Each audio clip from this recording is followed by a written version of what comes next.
Good afternoon. Sorry, I'm a little, well, I'm actually not that late.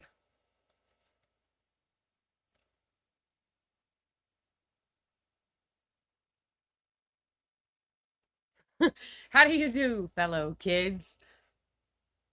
Hey, Bedouin. Thank you for saying click the like button. Let's go. Yes, they did. Let's go. No, it's so good. It's so good. Exactly what is happening is what I predicted would happen on election night, which is big mad. Big mad. Thank you so much for becoming a member, Bedwin.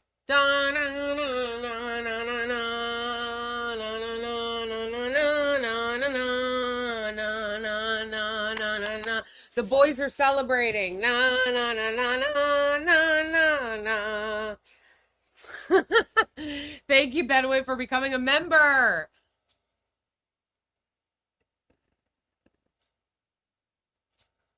Oh, that's so sweet. I love you too.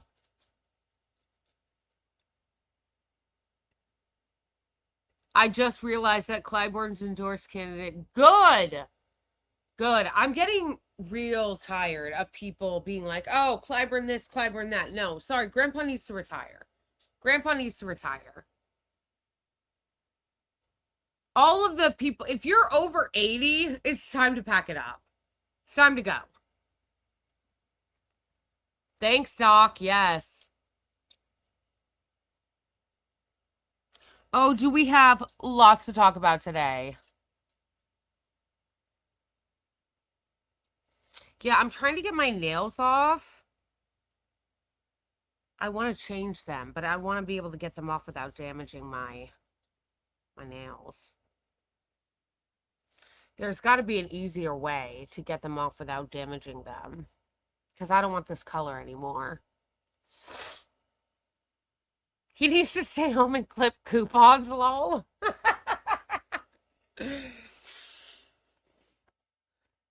Yeah, I don't want this color anymore.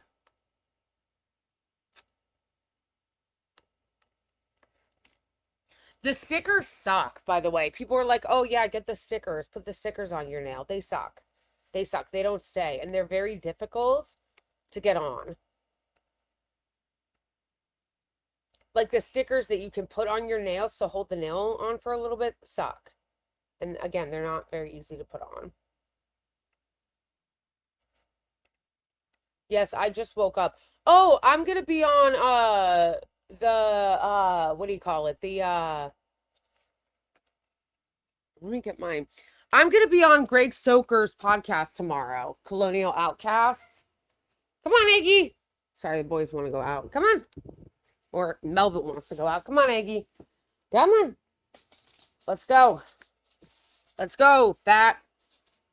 Come on. Go. Yeah. Oh, I get. Oh, I get. Okay. I don't know if you guys are familiar with Colonial Outcast, the podcast, but I'm gonna be on it tomorrow with Greg Stoker, who also is running for Congress as a Green Party candidate. Yes, no, Greg Stoker is awesome. So I'm gonna be on their podcast tomorrow at 12, which means I'm gonna have to wake up early because you've never heard of it, John. I feel like you would like it. Yeah, I feel like you would like it. Yes, thank you, Doc. I think you would like Colonial Outcasts.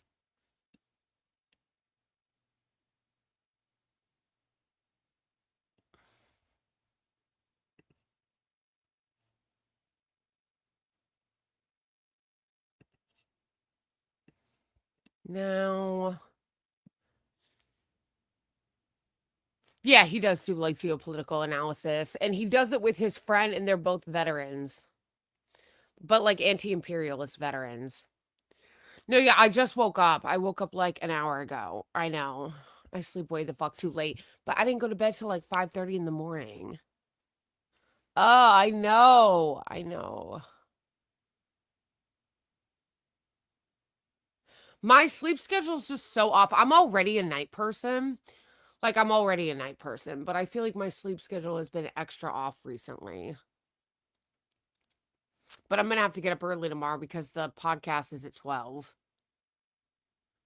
It's called Colonial Outcasts. So it means that I'm going to have to wake up extra early. And by early, I mean like 11:30. By early, I mean 11:30.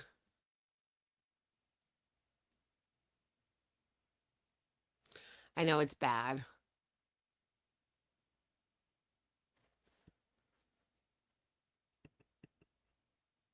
It's so, oh my gosh, it's so much. So, of course, we're going to talk about today. We're going to talk about the election and how progressives did really well. Um,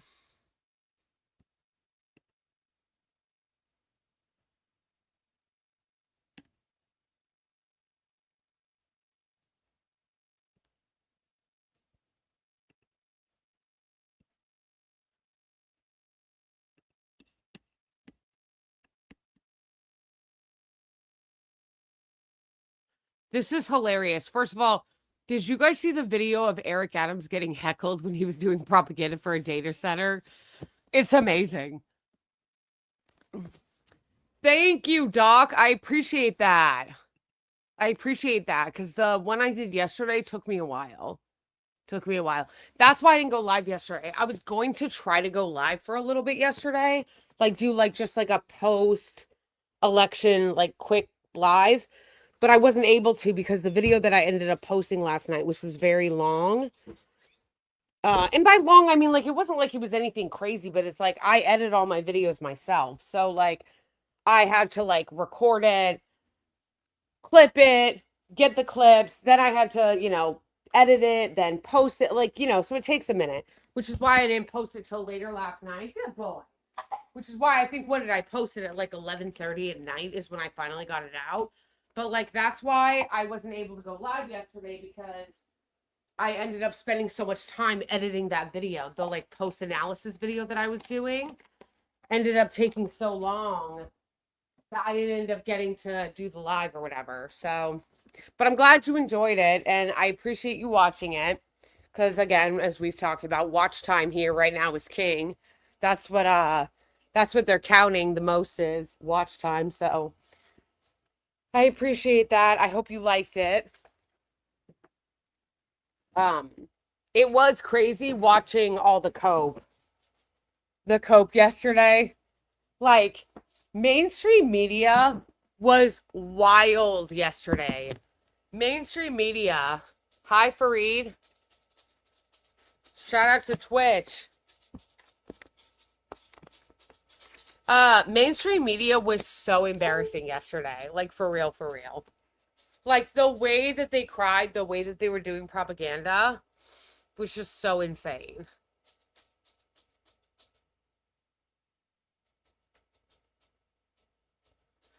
Bugger! So, Melvin bit me last night. Thank you, Dawn. I appreciate that. Yeah, so Melvin bit me last night. That was not cute. Hey, thanks for the jewels. The watermelon, big dumb animals. Yeah, he's been increasingly aggressive, and I know it's really sad. Corporate co-maxing. Yeah, it's been really sad. Wait, hold on. Let me see if I can show you the cut. Um, he's been becoming increasingly aggressive, especially around food. You guys see it?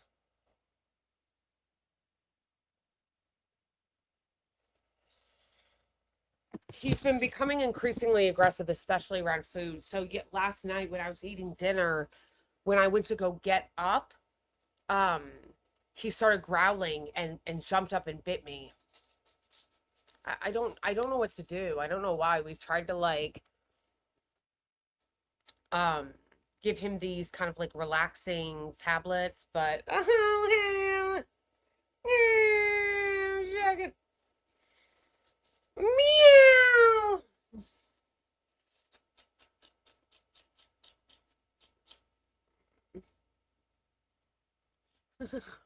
What gives? Yeah, I think I might need to put him on a doggy antidepressants or something or medication. What gives? Say hi, Hal. See, now he's growling at me again. It's just like random. And I don't know why. I don't know why he's doing this.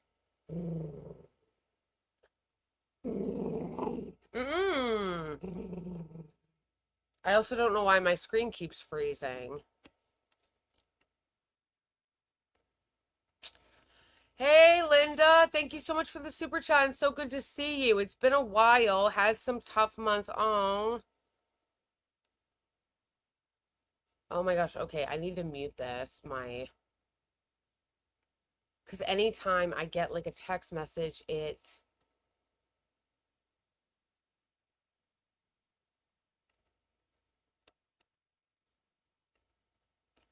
freezes my screen. Thank you so much, Linda, for the super chat. I'm sorry to hear that. I'm sorry to hear that you've been having a hard couple months. I hope that it's gotten better. I hope that you're feeling a little bit better, but I'm glad you're here. I know we've missed you. Haven't seen you in a while, but I'm glad you're here. Thank you for coming in and sharing that. We love Linda here.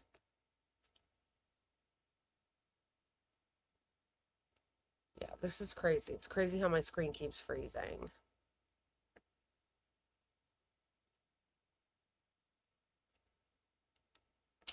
Thank you so much, Saito, for the super chat. I loved your epic rant on the left establishment media yesterday. Thank you. Never change, icon. Thank you. Thank you. Yeah, something. Thank you. Hello. Something that really was bothering me yesterday was, and I'm really annoyed that I'm not seeing anybody else on the left address it. Like, it's actually starting to really piss me off. Which is progressives getting elected and then immediately endorsing Hakeem Jeffries for speaker. That's actually starting to piss me off. With no explanation, by the way. We're going to watch that too. We're going to watch that too. It's mostly good news from the other night. Obviously, there were some people that lost, and that was not.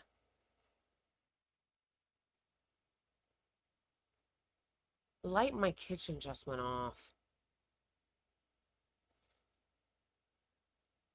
We're going to talk about the guy who endorsed Hakeem Jeffries right after. It's actually getting on my nerves, and it's getting on my nerves that nobody will explain it.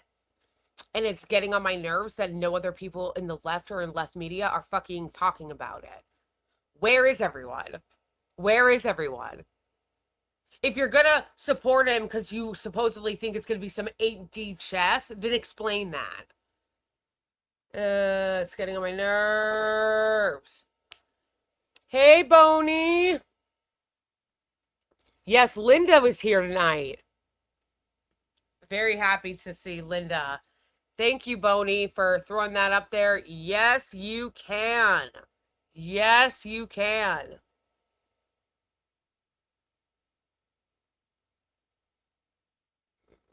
What up, people with two E's? Yes, thank you, Boney.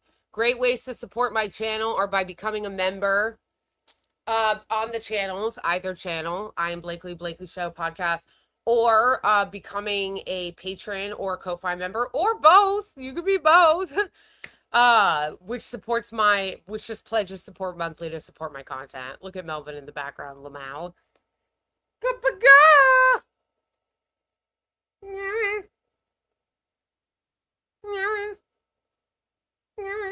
I love you even though you keep growling at me and bit me. Another way to support me is to tip me on Venmo or Cash App, which I love. I like tips. And another great way to support me is by setting super chats during this live stream, which, as you can see, a couple people already did. And I set super chat goals in the live stream chat because it helps the channel and it helps me and it helps in the algorithm. So thank you in advance to everybody who sends super chats during the stream. If I get to the goal, I just do the stream longer. Um, yes, Melvin and Eggy in the chat. Yes, let's go. And also you can follow me on any of the platforms that I'm on through my link tree. Upscrolled is the only one that's not in the link tree, but that should change soon actually because Upscrolled I saw is going to get a desktop app. So that's going to be exciting. Um, and also shout out to all my members, shout out to my patrons, shout out to my Ko-Fi members and my Twitch subscribers. And also, of course, shout out to my amazing mod, Boney. Missed you the other day, Boney. Shout out to Boney. Yarmo and Suge Knight. True. True. But yeah. Look at you how. Oh, like it.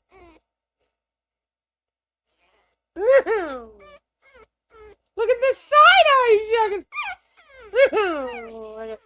That side eye, Sugar. Best side eye. True. True. uh, yeah, so it is very hot outside today. So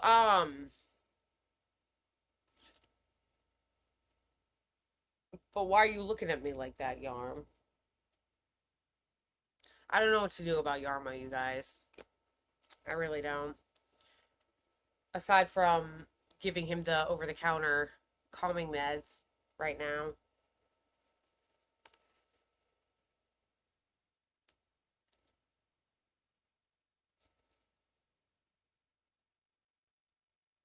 I'm still trying to figure out if I like this like bone stick or not. I don't know. We'll see.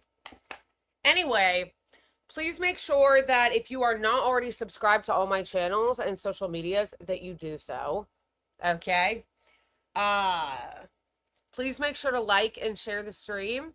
Please subscribe to the channel if you're not already subscribed to the channel. I really like these little nightgowns recently I've been getting. They're very cute. And also again, if people are asking what, if I make the super chat goal, I just do the stream longer. So my stream is about 2 hours long and I just do it longer, like an extra half hour, 45 minutes if I meet the goal. I always put goals on them to help me because it helps me and it helps the channel. It helps in the algorithm.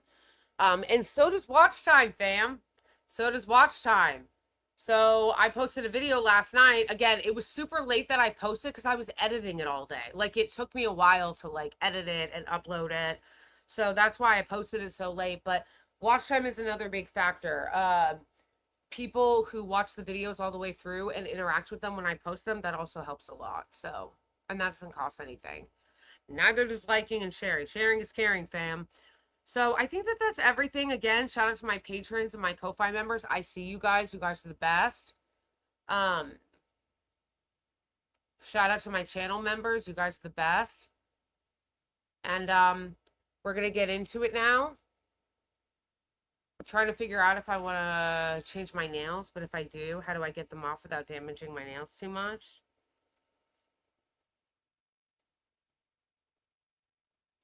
I lost a set of my nails and I don't know where they are. Thanks for the super chat, Cartoon49. What are the chances of Abdul winning the general? He's going to win the general. He's going to win. He's going to win. No, he has a great chance of winning the general. This is what everybody needs to keep in mind.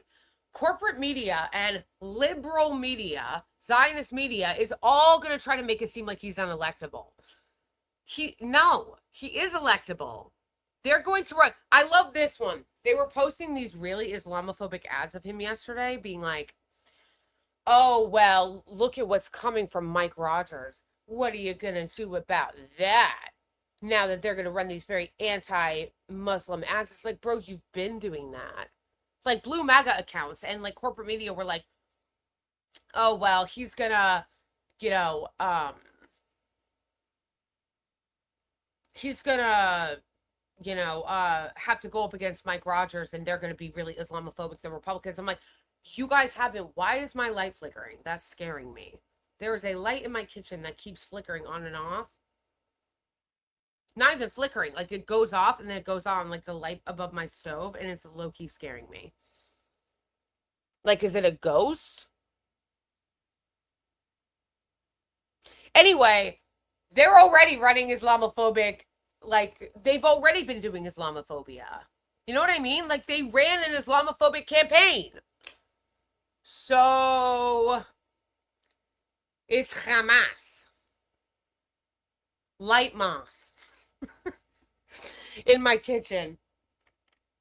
So they were already running a really Islamophobic campaign. So the idea of like, oh, now that he's in the general, he's going to have to deal with Islamophobia. What are you guys going to do about that? It's like, I don't know, the same shit you've been doing since you've been running an Islamophobic campaign this whole fucking time. Thank you, Autoface. Autobeface. Oh, that's a beautiful guitar. Thank you, Autobeface, so much for the super chat. Been watching for a while. I love that you never pull your punches. Thank you. I appreciate that. I appreciate that. Sometimes when you never pull your punches, you end up alone. You end up alone because people get mad. People get mad when you do that. When you don't, when you question things. Like, I'm already getting hate from people that are mad that I'm criticizing the DSA candidates that won that have already endorsed Hakeem Jeffries. And it's like, listen, I'm happy that they won. But at the same time, it's like, what do you mean? Why are you fucking endorsing him? You didn't even get anything. You're not even asking for anything. Thank you, Bodie, for the super chat. I've been seeing a lot of old vines recently. Let's see who knows them. Two bros sitting in a hot tub 5 feet apart. I forgot about Vine. I totally forgot about Vine. Oh, okay. Thank you so much for stopping by, Linda. Still trying to take some care of things after my dad. It's a lot. Hopefully, I'll have more time for labs again soon. Thank you, Linda. I really appreciate that. I'm so sorry you're going through that. Saying a prayer for you and your family to help you get through this time.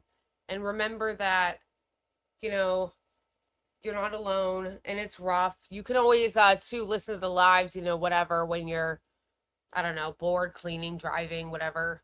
But you're in our prayers and thank you for coming by. And we all are wishing you, of course, the best and support and love during this hard time.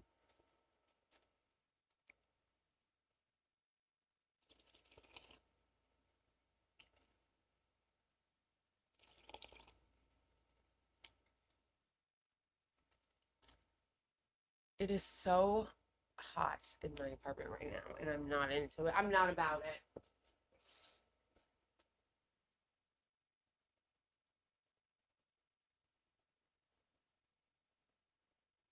Sorry, guys, I'm grabbing something.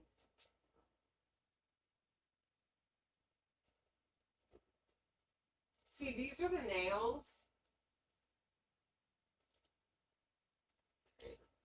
Hold on, guys, sorry.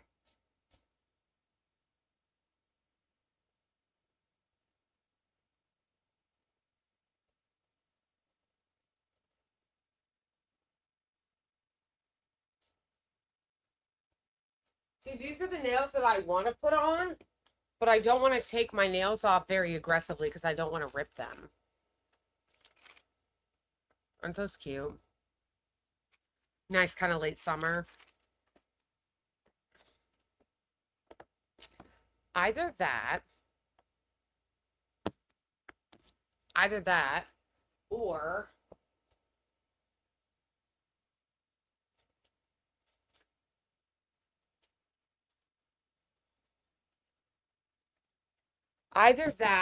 or maybe these or these.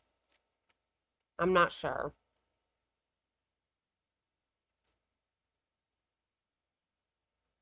But I'm kind of already bored. Like, I only like wearing them for like a week and then I get bored and I want to change them.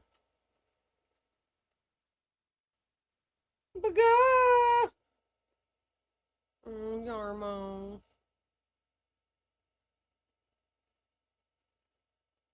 Yeah.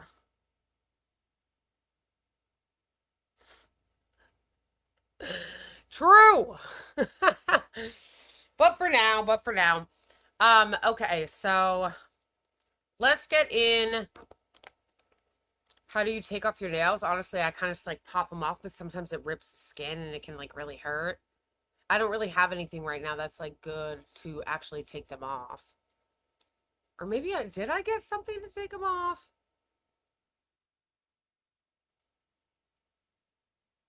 I don't remember, but in the meantime, I need to put them back on so it's not like, you know, just one nail less. So, you guys, I read the scariest story the other day. Not that I work out, but I read a story the other day of a person who, not one, not two, but three people who became paralyzed from using a Smith machine.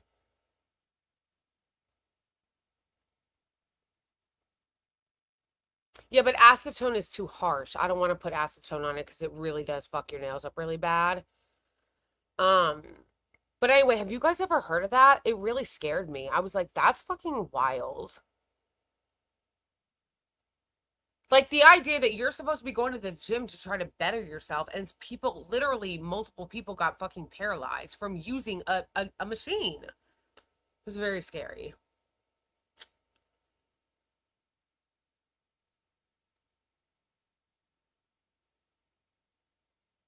No, I know, and I know I need to start working out. At least doing strength training. I know I need to start doing strength training. I just don't want to do it because I hate working out. I really do. So many people love working out. Like they really do. They're like, oh my gosh, it makes me feel so free and so energized and la la la la la la la la. It's like, ugh, I hate it.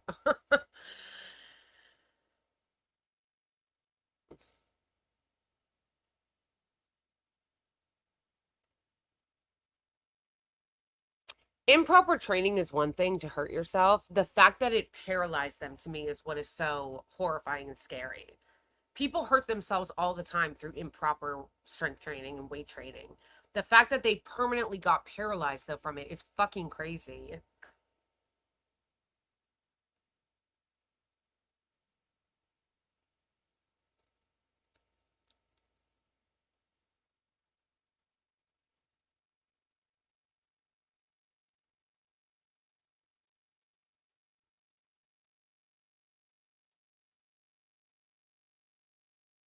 I'm on my stationary bike right now. Hey, why not? Why not? That's like sometimes it's the best just to like sit and do a little workout while you listen. One more one more for the goal before I need to leave. Oh, that's so sweet. Thank you so much, Linda. Thank you so much. We're praying for you, Linda. Thank you, Linda. Let's see if it'll come up with the hearts. I did this last time on my live. Yes! Look at that! Sending love to Linda. That's so cool.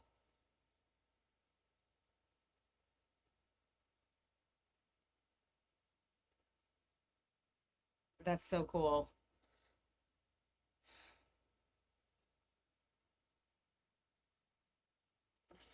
What's crazy is this is totally unrelated, but I really am not liking the way my skin is looking right now, even though I have the filter on. I have the filter on. What is going on? What on Al Gore's internet is happening right now? I don't like the way this looks. This is with a filter on. I don't like it.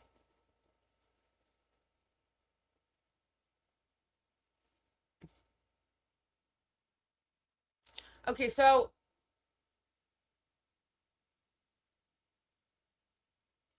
the camel toe meme was hilarious. Thank you. Yeah, it immediately got demonetized on YouTube. Like they literally like the second I posted it, it was like they knew.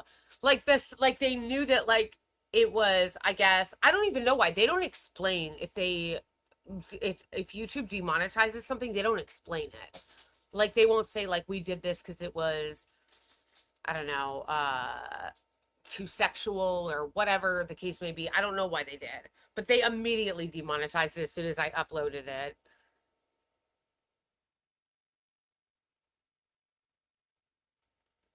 Thanks for the jewels, the jammin' jewels.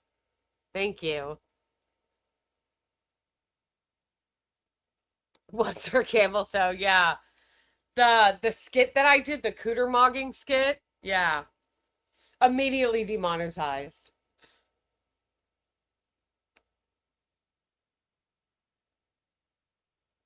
It's the latest Hasbara Republican uh vibe. Oh, Melvin's about to go out and bark. I see it. I see it happening. I see it coming. But now I'm scared because my light was flickering.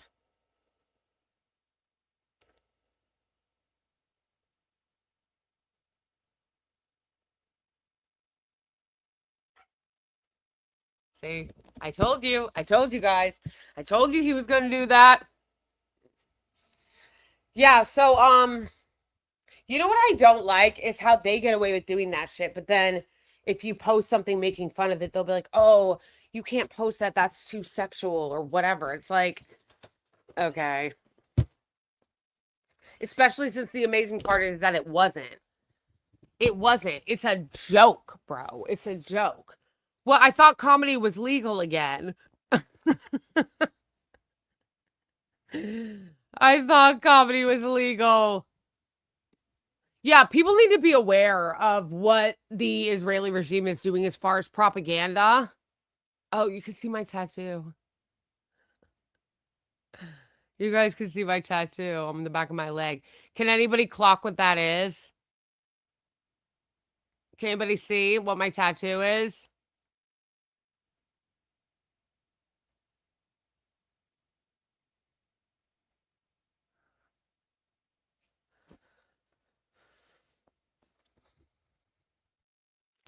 Ding, ding, ding, ding, ding, ding, ding, ding, ding. Correct. It is Care Bear. It's Care Bear. It's Care Bear. It's Cheer Bear.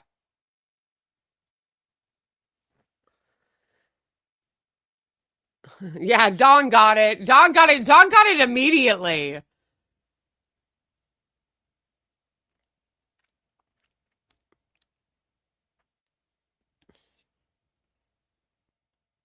Yeah, I'm waiting for Melvin. Yeah, it's like Haley Stevens tattoo plot twist. Yeah, no. We're gonna get to it. We're gonna get to it. The election. Okay, this is the top line, and then we're gonna get into the specifics that I want to talk about. Want to talk about the election results and actually how we definitely had some losses, but there was a lot of wins and a lot of really good. Then we're going to talk about how the media is crying about it, which I know I talked about yesterday in my video, my much longer video, but there's always more media to make fun of. There's always more media to cry about and to make fun of. And then also, I want to talk about that guy's interview that annoyed me, where he is saying he's going to endorse Hakeem Jeffries, and talk about why it is that people on the left and people in DSA are not really talking about and how it's annoying me that people on the left and people in DSA are not really talking about Hakeem Jeffries and them endorsing him without even asking for anything, just endorsing him for speaker. And it's like, what's going on? What gives? You're endorsing him immediately after you win, as somebody who ran as a leftist, as somebody who ran as a DSA member and a progressive. And without anything, you're literally just endorsing APAC Shakur. What gives?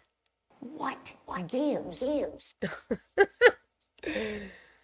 So yeah. But let me finish about the thing about the Hasbara that people need to be aware of, okay? And share that far and wide. When we're talking far and wide, like eat fart low, share it far and wide that people are actually, I kind of want to wear these. People who are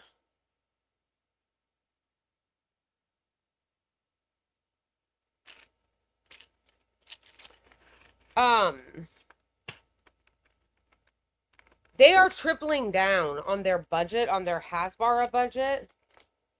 Israel is, the Israeli lobby is doubling down, tripling down on their Hasbara. aided by such hacks as the guy who used to see, isn't that cute? The blue one. Aided by such hacks as, I think I'll just put these on my thumbs to start, you know? Aided by such hacks as Brad Parscale. Oh, thanks for the jewels. 2 jewels, thank you.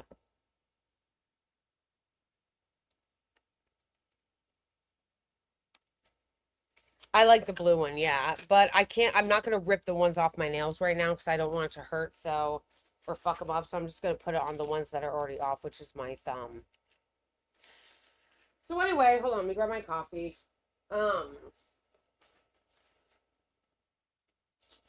Let me grab my coffee.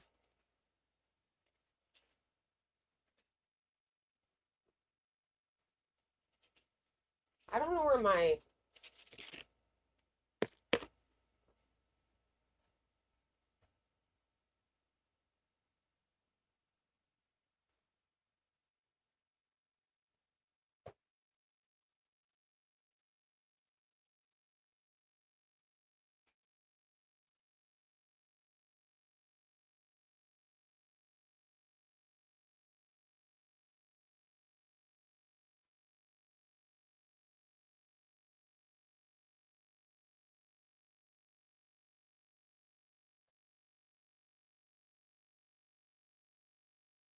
All right. So I just lost my train of thought. What was I saying?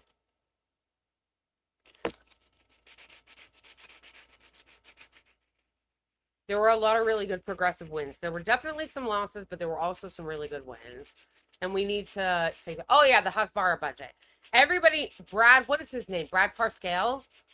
He used to be Trump's campaign manager, and now he runs Clock Tower Strategies, and he's literally registered as a foreign lobbyist because he does propaganda for the Israeli regime, and that is what all that new sexual propaganda is about. People need to be aware. Michigan elected 7 DSA candidates in the primary. Yeah, it was great. It was great. And you know what's amazing? The way the media tried to make the win seem like a loss. No, it's so good. Politico wrote an article that was like, they didn't really do as well as they thought. What was that Politico article? It was so embarrassing. Hold on, let me see if I can find it. Just like they're framing, you guys. They're framing. It's all about framing, the way the media frames things. A lot of people don't think about that. Like, again, I'm not even saying this specifically to you guys because, like, if you're somebody who's regularly in my chat, that means that you're probably way more politically aware than most people. Obviously, because this is what we talk about. We talk about politics. People who aren't politically aware or interested in politics are not, you know what I mean? Like, yeah, maybe they might come across my stream or whatever, but like the regular people in my community and chat, you guys are aware of this. Like, that's why you're in a politics chat on like a random Thursday because you care about politics, you know, so you already know more about politics than the average person, right? So I know I don't need to explain this to you per se, but I'm more explaining this for like regular people that may be like somewhat interested in politics or maybe they're paying a little bit more attention than they used to, and this is going to amp up as the midterms happen and as we go into the next presidential election, that we all need to be aware and like help other people be aware too. So like people in your family, in your community, in the way that framing has such an impact on people. You don't even think about it. It's very subtle because they're not even coming out and saying anything. It's all framing. The way that things are framed, the way that people say things doesn't even have to be them coming out and saying it. Framing is so important. And it's so, they do it obviously with Gaza all the time. The way that they frame things where they're not actually coming out and saying it, but they're framing it in such a way to try to bring you to a certain conclusion. So people need to be aware of that. The way that they've been framing the wins is hilarious. So DSA, as Don mentioned, had a ton of wins, right? But they're framing it, and Abdul El-Sayed won. He won. But they're framing it like, well, actually, he may have won, but did he? Was it really a win? No, it's so embarrassing. Thank you for the gold coin, right, Tube? Thank you for the jewels, Oscar. And thank you for the super chat. Hirak Lesserborn? The anti-black smear against DSA is on, 100%. 100%. They love trying to use black people as human shields and props by being like, oh, DSA is anti-black. They keep doing this. Gaza, people who support Palestine are anti-black.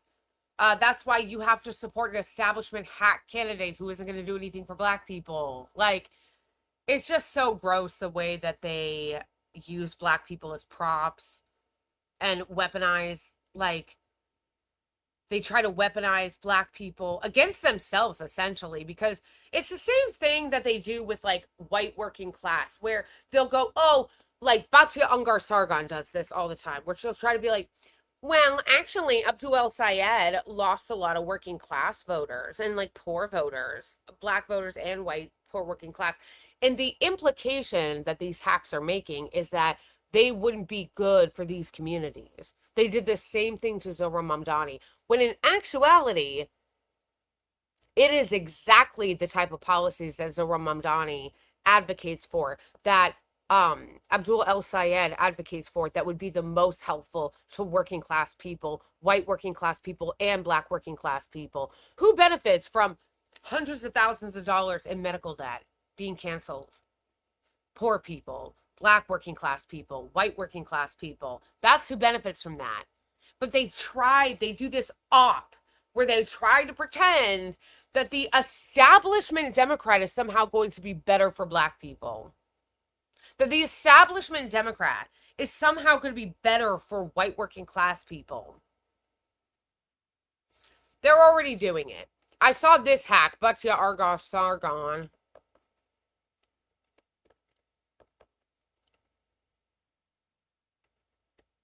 And she does it all the time. This is like her jam.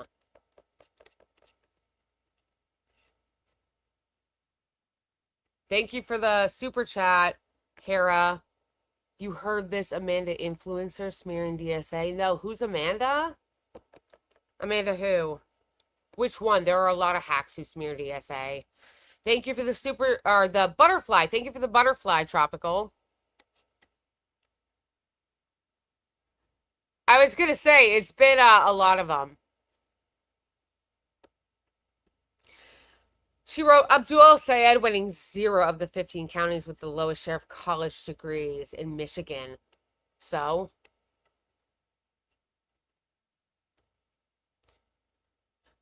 again, the framing and the implication. The implication is, oh, well, he didn't win those counties, so he wouldn't be good for working class people. He's only good for white, middle class, and college educated people. It's like Abdul El Sayed literally helped get canceled over $300,000 in medical debt. Who does that help? Does that help rich people? No, that helps working class people and poor people of all races. See, but what you're not seeing is,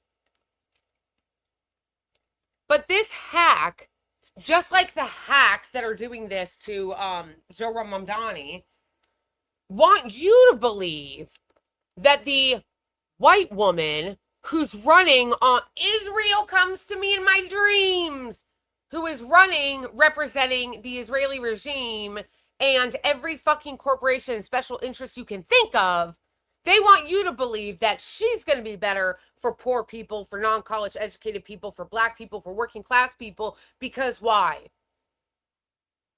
Because why?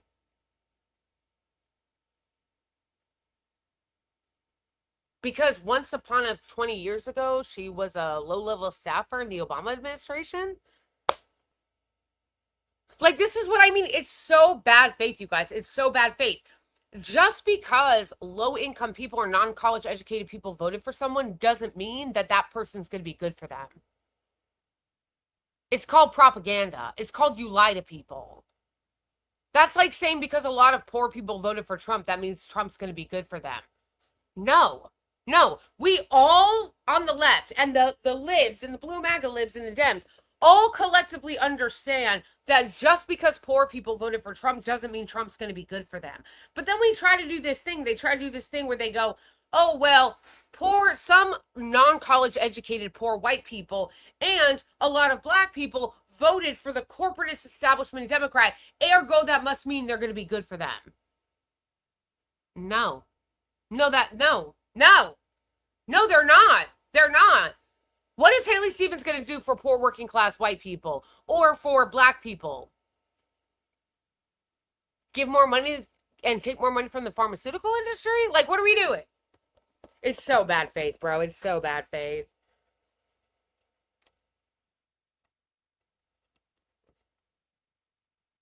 This is the article I was talking about.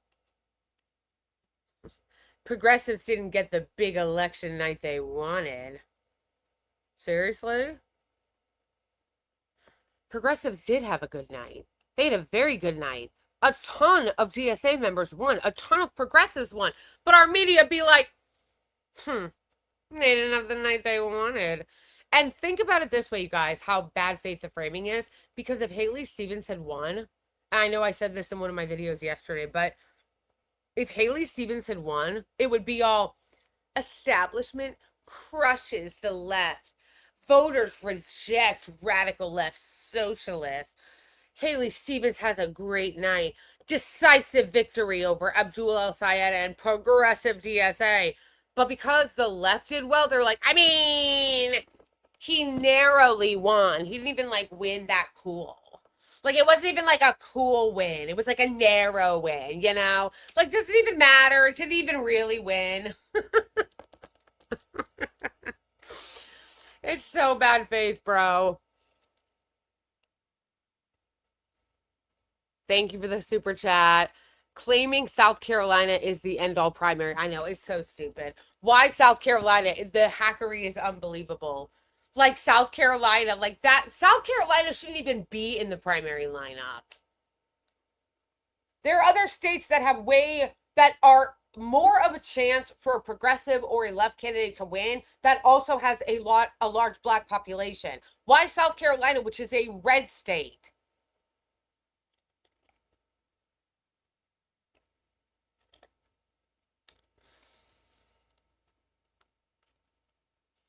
Thank you, Boney, for the super chat. Best thing I've seen in the last week was RFK saying people should vaccinate against measles. I mean, who knew? I know. Has there ever been a bigger fraud aside from the MAGA movement than the Maha movement, Lamau?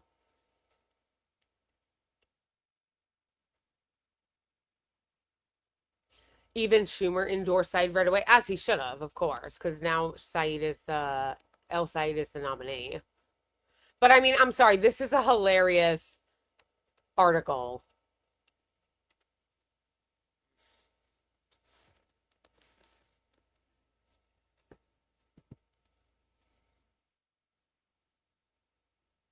One senior CBC member, when asked if Avelia Chevalier would be allowed, not if she doesn't support Hakeem Jeffries along with other issues.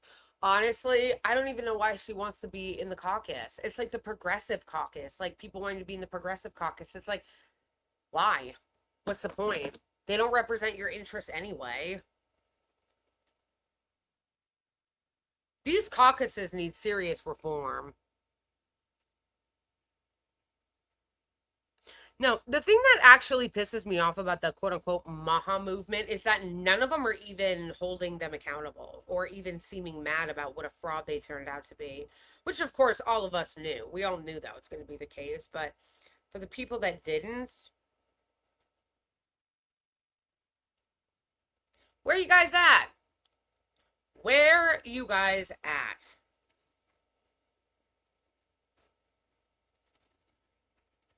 Hey, Holly. How's it going?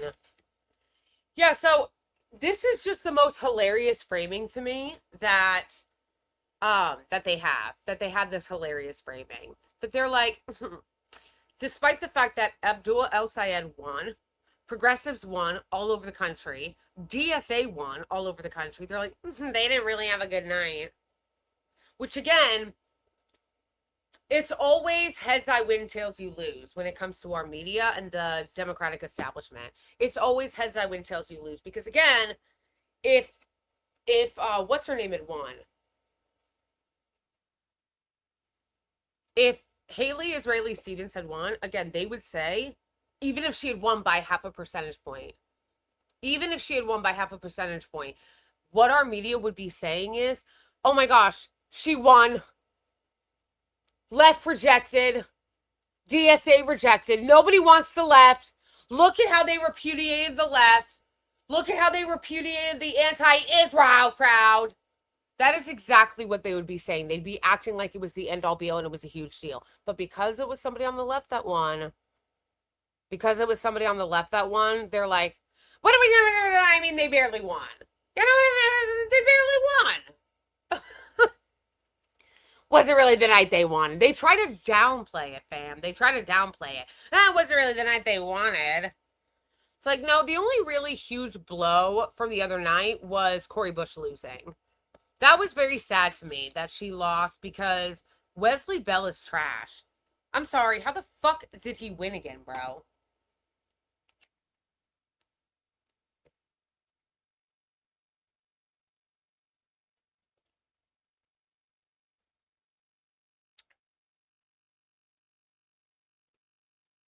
No, I have to take my toothpaste out when I drink my coffee because I don't know when I'm going to be able to go to the dentist again and it stains it.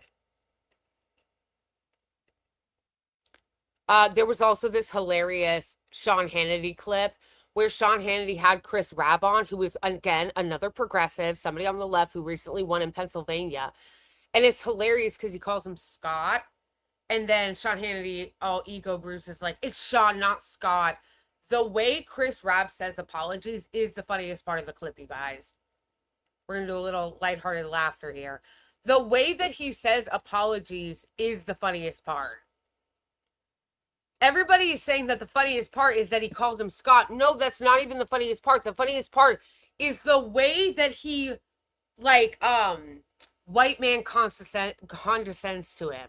That's hilarious. Look at the way he goes, the way that Chris Rabb goes, apologies. It's so condescending white man coded. You'll see what I mean. It's hilarious. Now, Chris, appreciate you coming.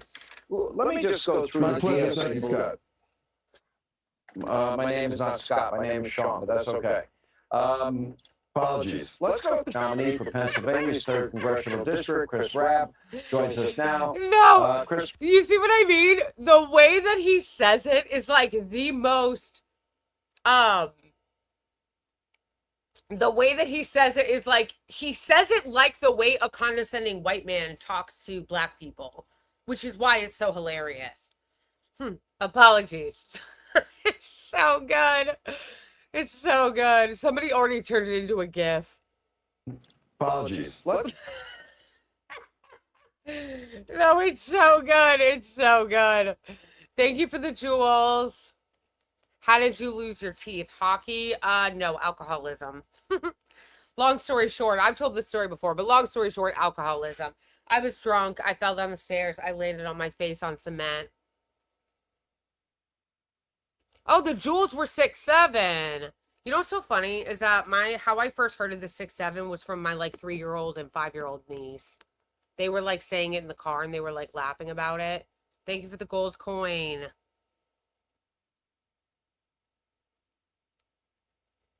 Yeah, it was really funny. Yes, you're right. You're right, Martin. I need to make it a sound. I need to put it on the soundboard. Apologies. It's so good. It's so good.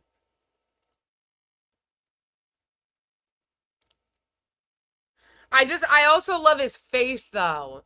The smile that he gives, the like very kind of condescending, like white man vibe smile. Apologies. Apologies. let's go. Nominee for Pennsylvania's 3rd Congressional District. It's just so good. It's so good. Oh my gosh. You're right. I need to save that for the soundboard. See, isn't this cute, you guys? I love it. I love this blue. Actually, yeah, I'm glad I'm going with the blue.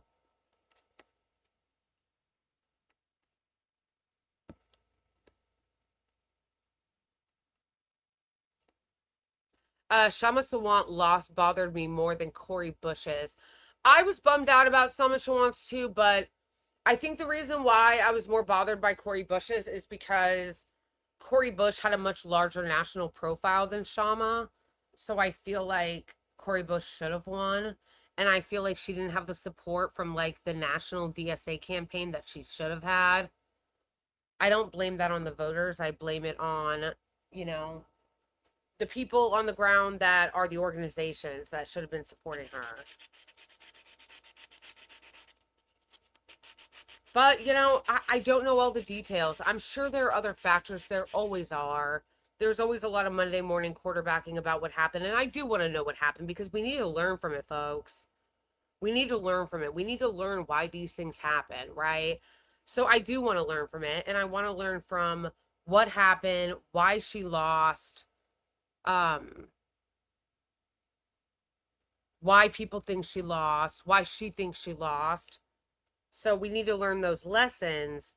But at the same time, as far as I know right now, is when we're talking about Cori Bush, I think that she didn't really have the support that a lot of other national candidates had, nor the money, nor the money.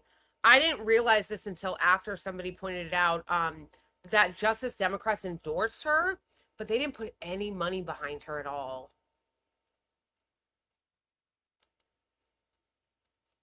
Um,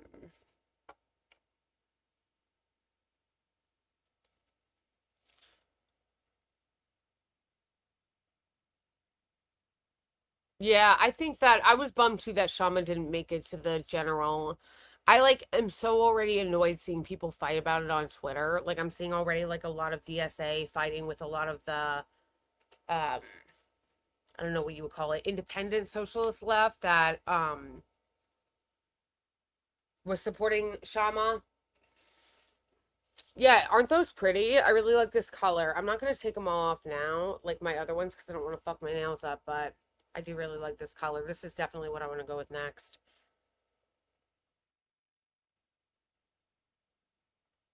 I just don't like seeing the fighting because I think that it's one thing to argue, have a debate, that's healthy, that's good.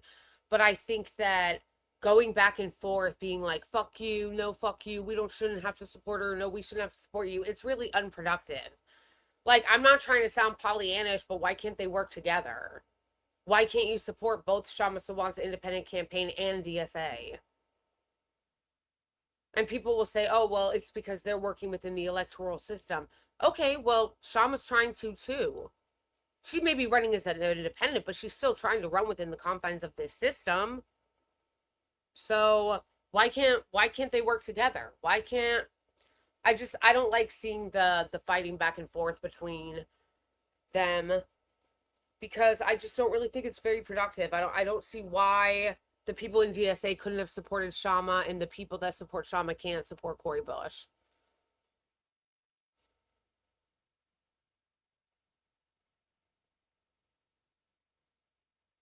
I was sad about Cori Bush. I felt like Cori Bush was a good congresswoman.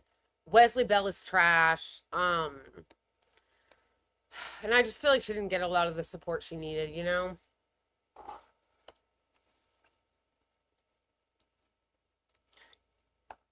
Jasmine Crockett showing up at his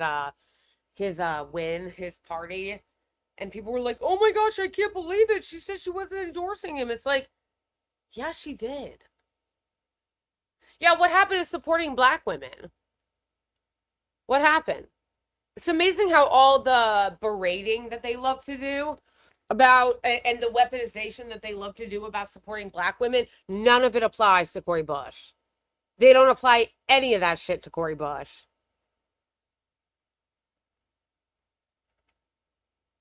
No, I understand that GSA has to, you know, they only have so much resources. Like I get that. But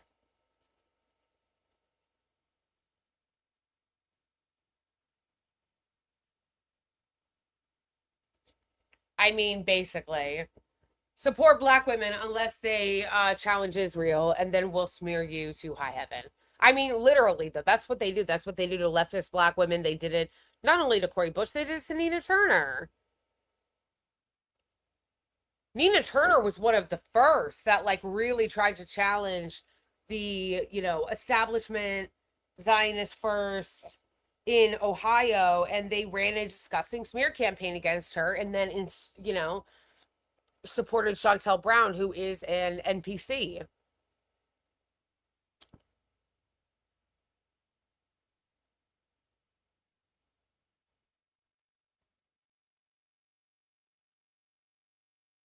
Yeah, who else lost?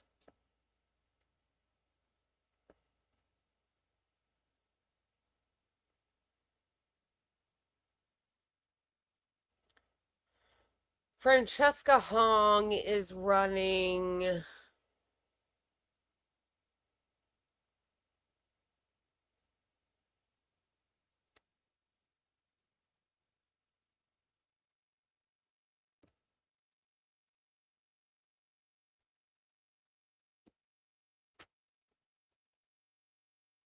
Yeah, I'm trying to see if there's an article that maybe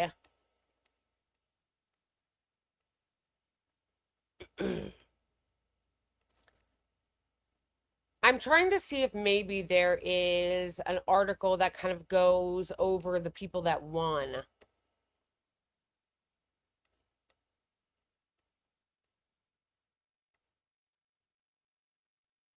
To flip the House. But last night, you won the primary. So, as I mentioned, This is the guy that I'm talking about that I said, can you share why you haven't covered Shama's race? I don't agree with that characterization. I have covered her race. I haven't talked about it that much, but I have talked about it. I told people to vote for her. I said people should vote for her if they live in Washington 9. I did an entire video talking about what a hack Adam Smith is and how full of shit he is, going over when he was on Breaking Points and saying that people should vote for her. To say not covered implies that like I went and didn't say anything about her. It's like, but I have. I've said it multiple times. Just because I didn't spend a significant and thank you for the super chat, by the way, Devotion. Just because I didn't spend a significant amount of time on it doesn't mean I didn't talk about it or cover it. I didn't really spend a significant amount of time on oh, what is her name? What is her name? Who just won? Uh why am I blanking her name? Not Cori Bush. Okay, I'm forgetting her name right now. But my point is, there are people who I support who are running that are really good candidates that I haven't spent a significant amount of time on. Oliver Larkin is a good example of that, for instance. Oliver Larkin is running against that hack Jared Moskowitz, and I really want him to win. But I haven't spent a significant amount of time talking about him, but I have talked about him in the same way that I've talked about Sama Shawam.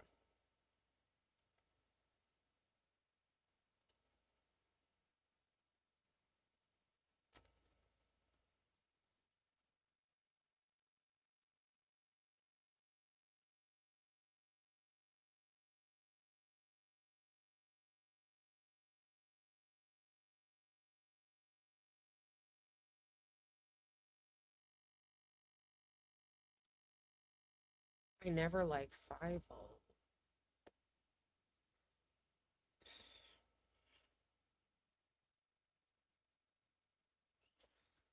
You should sell shirts with literally, did you? Did you? I know, I do say literally a lot. I know. It's bad. It's a really bad habit.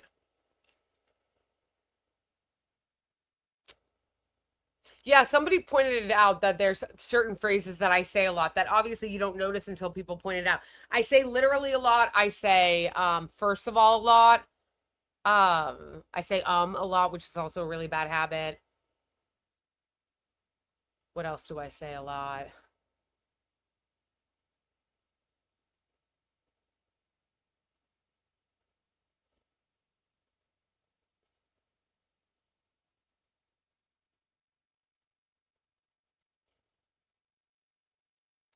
That's what I'm saying when it comes to Sama Shawan and when it comes to like DSA.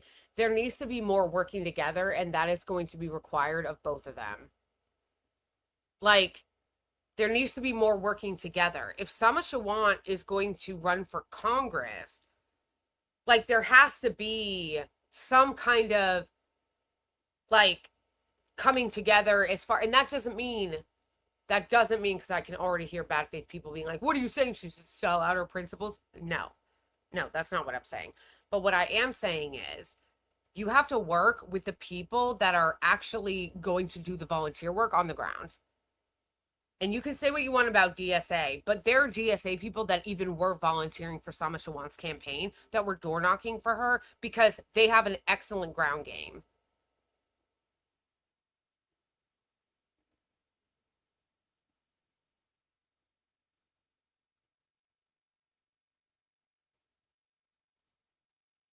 But we move on to the next thing, you know? That is the only thing that we can do, is that when something like this happens, you have to readjust your strategy and keep moving forward. That's what we have to do. Readjust your strategy, keep moving forward. Whether it is what happened with the DSA people that lost, or Cori Bush, or Sama Shawan, there has to be self-reflection, what happened, media critique, political critique. Okay, now what are we going to do now? Let's reassess, self-reflect, reassess our strategy, and move forward again. What are we going to do now?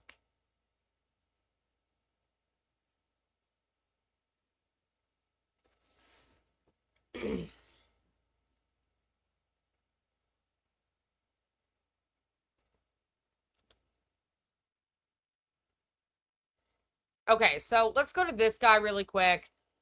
And this is what I was talking about that I said really fucking annoyed me, bro. Really annoyed me. Because this guy, Will Lawrence, was one of the founders of the Sunrise Movement. And again, I am annoyed that nobody will explain. No one's explaining. No one's critiquing it. So he gets asked, I guess he's not a member of DSA anymore, which, whatever, that's fine. I don't care. Run is what's going to help you win. Some people were upset that he said he wasn't a part of DSA anymore. Who gives a shit? As long as he is on the left and is going to push that kind of leftist policy, who cares if he's running under the label of DSA? So, it's about coalition building.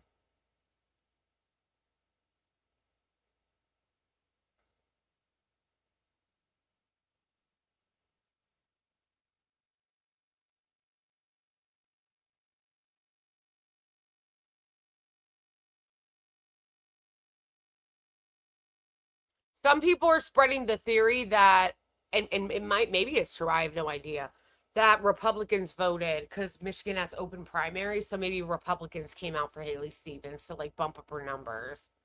I will say this though, I don't know why the polling industry can't get a shit together. It's 2026, bro. We have fucking AI. Claude and shit and ChatGPT. How do you hoes not have your polling together? I don't understand. Everybody has a fucking cell phone. We live in a surveillance state. They track everything we do. Like, I need somebody to explain to me how they can know everything about you, but they can't get polling right. I'll give you one example, and then we'll go back to this. Sorry, you guys know I have ADHD. How is it that we get fed algorithms of exactly what we're looking up and what is already in our algorithm, what they think we're going to pay attention to, what they think we're going to buy? I'd never heard of Lindsay Clancy. Lindsay Clancy, a woman who is on trial right now for killing her 3 children after postpartum psychosis, allegedly for everything. Tell me why I've never heard of this story, never talked about it, never looked it up, right? So I get shown it today by the people at my bodega, and they go, have you heard of this story? I go home, I just Google her name. Since then, it's come up multiple times in my Instagram algorithm. When I went to Twitter, look at my Twitter right now. Thursday Live, the Lindsay Clancy murder trial. How crazy is that? I'd never heard of this woman. I'd never searched this woman. It was never in my algorithm. I Google her name once when I get home today. Now it's everywhere in my algorithm. It was on my TikTok, my Instagram. Now it's on Twitter. And you guys know how it is. You'll look up like a product and all of a sudden you see ads for it everywhere. So my thing is, tell me why technology has gotten to the point where I can just say something, mention Tom's shoes, and they come up in my algorithm. I Google once Lindsay Clancy, and now it's everywhere, but you guys can't figure out how to poll? Make it make sense. Make it, the math isn't mathing. How the fuck are you able to follow me around with everything, know exactly what I'm searching, track me everywhere, but you can't figure out how to poll correctly? I don't understand.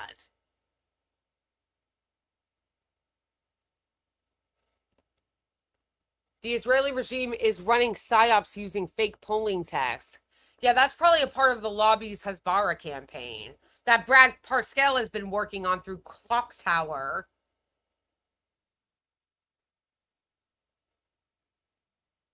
I don't know. It's just, it doesn't make sense to me. The polling was off by 15 points. The polling in the presidential election was wildly off. Like, no one has explained how the fuck that's happening. How are you still getting it this wrong when we have this much technology and you can micro target people now? You can literally micro target people.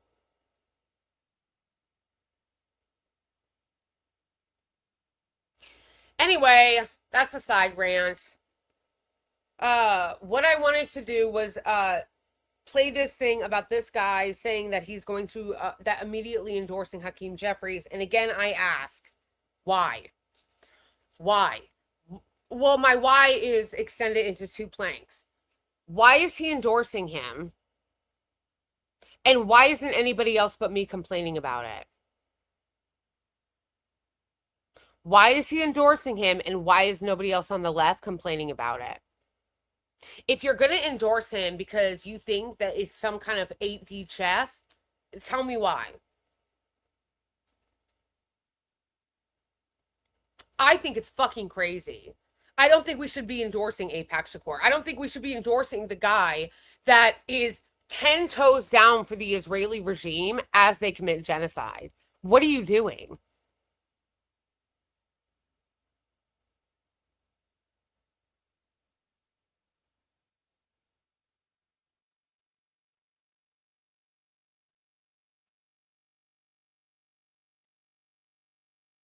Swing district, Democrats desperately want to flip the House. But last night, you won the primary with less than 45% of the vote, meaning most Democrats voted actually for someone else. Isn't that a position of weakness heading into the general election? The framing, though! The framing, though! Sure, you won. But did you? Did you? So sure you won. And sure, Abdul El Sayed. No, but guys, this is amazing. It really is. The Zionist framing. This is all Zionist corporatist framing. Because basically what they're saying is, even when you win, did you really? Sure, Abdul El Sayed won. But did he really? Sure, Abdul El Sayed won. But did he? Sure, you won. But did you? Amazing. Thanks for having me on, Manu. We're feeling very strong. We actually built a coalition across every county in the 7th District, and we performed very well here in the Lansing area, but we also won Livingston County, where a lot of people said we would struggle. We won Eaton County, and we really put up impressive margins throughout the district. So I'm confident about our ability to move into the general election and take on Tom Barrett, who has done nothing but raise the cost of health care for Michigan families while voting for these disastrous wars. that are hiking the cost of gas and groceries. But Mr. Lawrence, you've called to abolish ICE at one point, and at one point, although you've walked it back, you called for defunding police, and you ran an organization that essentially helped develop the Green New Deal. I'm wondering about these very progressive positions, and if you're concerned that they could turn off some swing voters in a district that Trump carried in 2024. Once again, right-wing Zionist framing. They always frame everything from Zionist right-wing framing, because what do you mean, is it going to turn off swing voters? Why are you assuming swing voters are conservative? That is what they always do. You guys notice that? Every single time they talk about swing voters and independents and moderates, they always talk about it like they're conservative.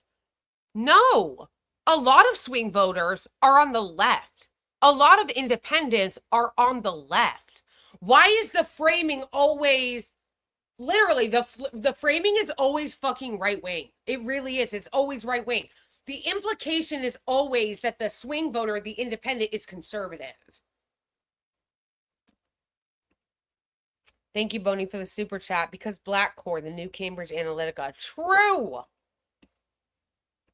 No, we're building this campaign on face-to-face conversations with voters across the district who are sick of corporate-funded candidates, and they're looking for someone who is real and is going to fight for the working class against these billionaires in Silicon Valley. That's the other thing. They're so outdated, the corporate media. They're so outdated. They're like, what about the swing voters? It's like, you know what swing voters care about? Independent voters care about?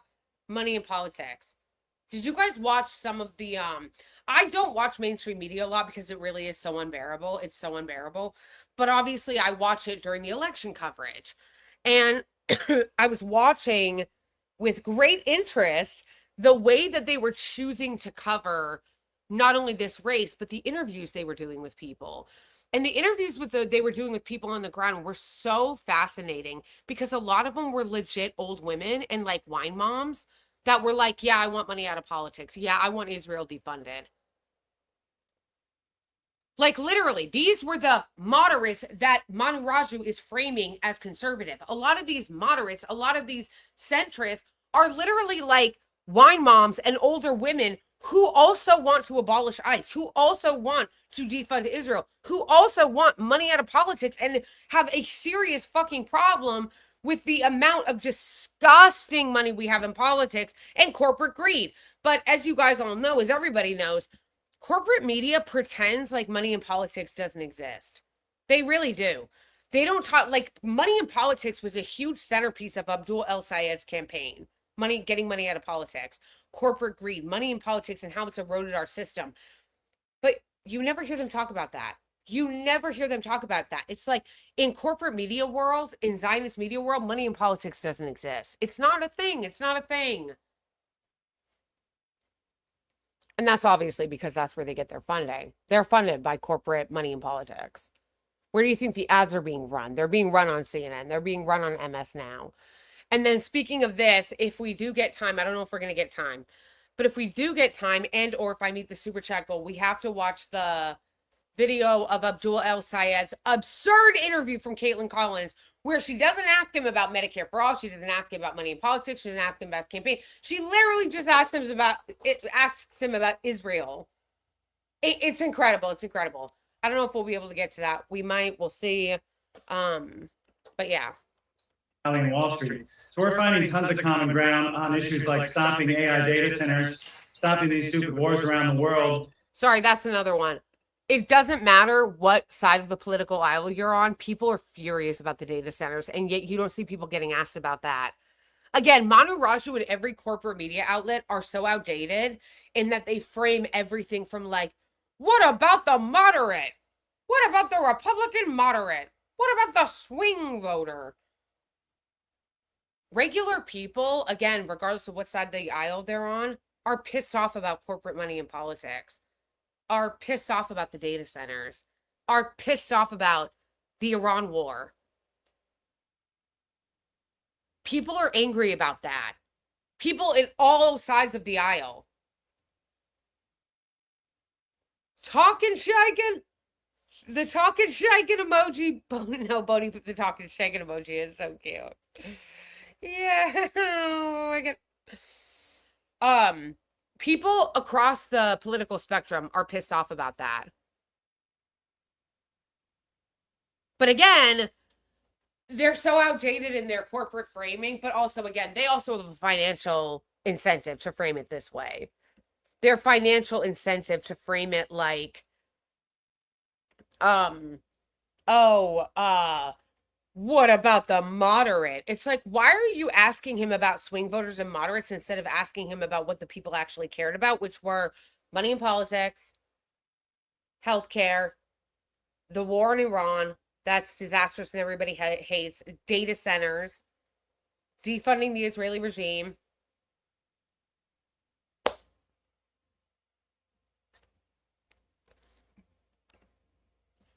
I know this doesn't count, but hey, let's go! Da da da da da da da da da da da da da. Thank you, Don. Member for 13 months. Let's go. And yes, this one does though. Yes, thank you so much, Don, for the super chat. Yes, it does. And thank you so much for being an OG member. We love Don. Yes. Let's go. Thank you for your insight. Thank you for the super chat, Matthew. And investing in housing and healthcare that we can actually afford and count on. And those are issues that are bringing together Democrats, Republicans, and independents in every corner of this district. So you have the support of Bernie Sanders, but you're not running as a Democratic Socialist. But you were once a member of the Democratic Socialists of America. When did you leave that organization and what drove you away? I let my membership lapse because I just want to make very clear that I'm here to represent the people of this district and focus on the issues that are bringing people together. And we just want to stay laser focused on these issues that we're hearing concern about all across the 7th District: the cost of housing, the cost of healthcare and gasoline and groceries, and the fact that we have criminals, frankly, in government who are getting rich on the public expense, and there's no accountability. So we're here to unite the 7th District by beating Barrett in November. So when did you leave the Democratic Socialists of America? It was within the last month. Incredible that this is what he's concerned about, you guys. Like, it's amazing. Like, no questions about, like, it's just, the framing is fucking amazing, bro. Like, no questions about data centers. No questions about his policy on corruption, on the Iran war, on healthcare. He's like, you were a member of GSA? For how long? When'd you leave? Why'd you leave? GSA? Huh? It's actually so embarrassing. Like, it's actually so fucking embarrassing. My membership lapse. I've got a lot of respect for DSA and the work that they're doing around the country, but I felt the need to make it very clear that the platform we're running on here is the one that has come up based on the conversations we're having across the 7th District. So did you let that membership expire because of the general election? No, it's just because I want to make clear to my constituents that I'm here to represent them, and my one and only job is to represent the people of the district by stopping these AI data centers, stopping these stupid wars around the world, investing in a life we can actually afford. But where do you differ from the Democratic Socialists of America? You know, I don't want to comment on any. I'm happy to comment on any particular policy if you're of interest, but the point is that. No, I'm an organizer and coalition builder, and we are laser focused here on reaching all the voters across this district with an agenda which is really being built on the priorities we hear coming up locally. So, Mr. Lawrence, this was a pretty contentious primary. The Congressional Black Caucus's political arm came out against you in 2020 because of comments that you made in 2024 saying that older Black leadership is a pillar for, quote, establishment, capitalist, imperialist American power. And those Black leaders, quote, defang the white left. Now, I know you said that you regret your word choice and the way that it's been portrayed has been taken out of context, but isn't that going to be hard? Oh my gosh, it's amazing. So now they're trying to run he's actually anti-Black. This is basically what they're going to do. Oh, you're DSA? Are you DSA? Are you DSA? Are you DSA? Why do you hate black people? Are you anti-black? It's actually so fucking embarrassing. Oh my gosh. Order to unify, to get the Congressional Black Caucus, to get the party behind you with comments like that? As I've said, I regret those comments, and I look forward to having conversations very soon with members of the CBC to unite so that we can beat Tom Barrett in November. Notice too But how the establishment media, the corporate media, will harangue someone about comments that they made 6 years ago. He's like, how are you going to work in Congress from these tweets that you made 6 years ago? But then they won't question an establishment Democrat for insane shit they said last week.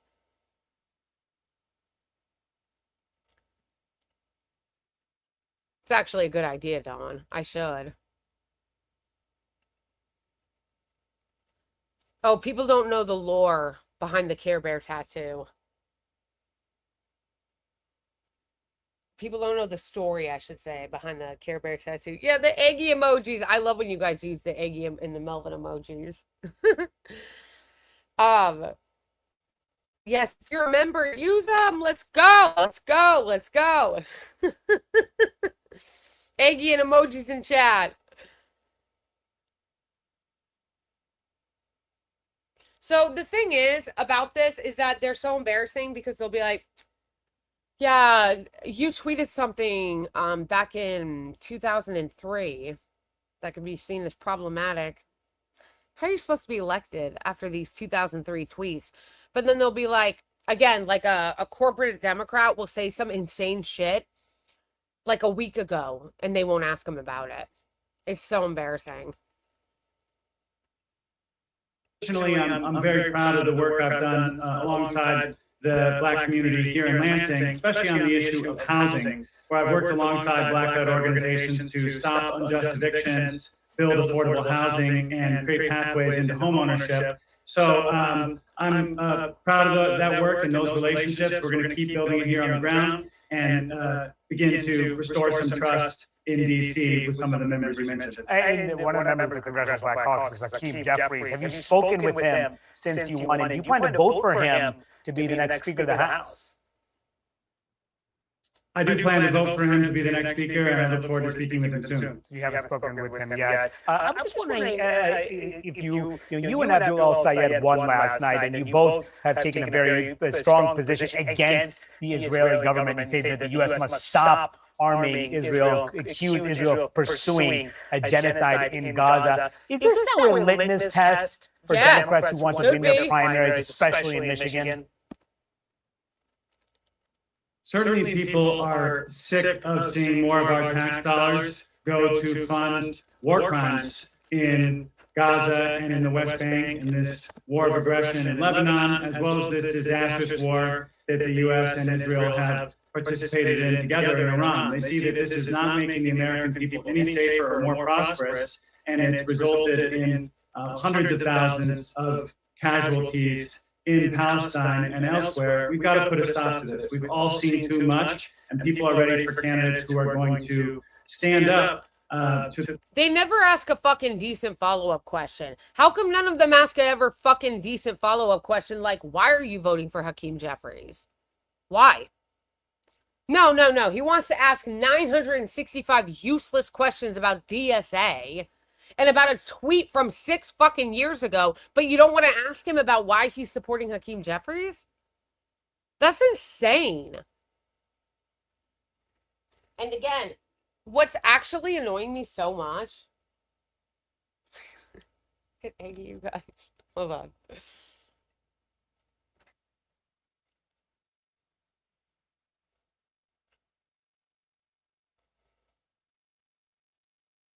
Joanna. Oh, hey.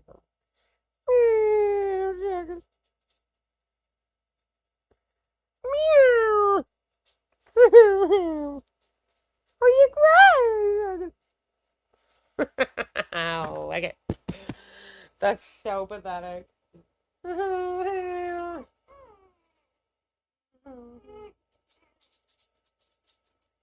That was so pathetic. I know.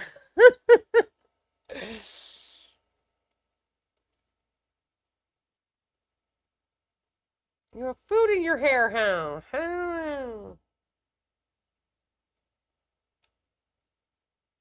know.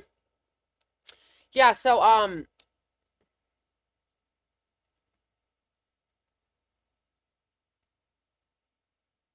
far left, is that the American Communist Party, have been strongly against Abdul. I'm a bit sure how anyone can take them seriously.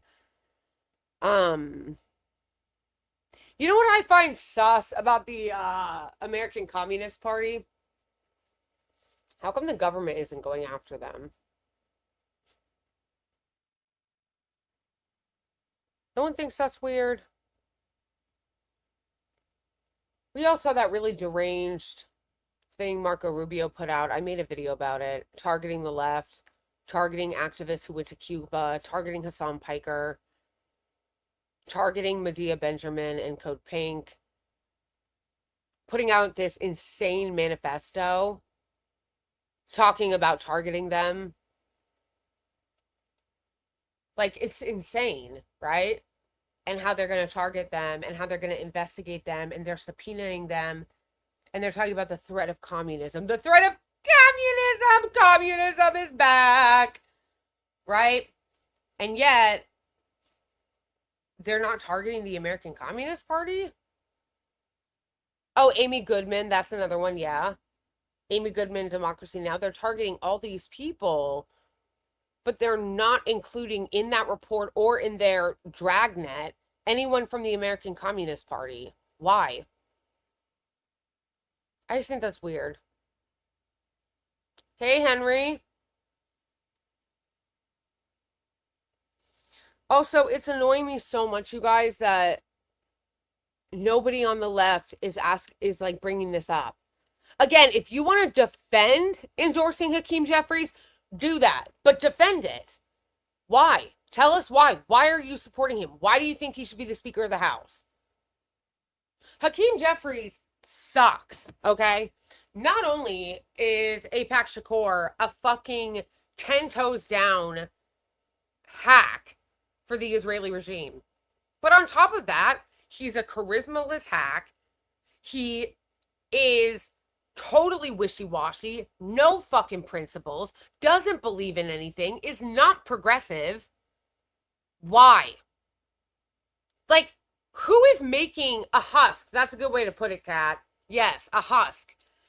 Why is everybody on the left not pushing back against this? I don't understand. I don't understand. Why are people not mad about it? I'm talking about people on the left, people in DSA, people who are progressive. Why are you not making a big deal about this?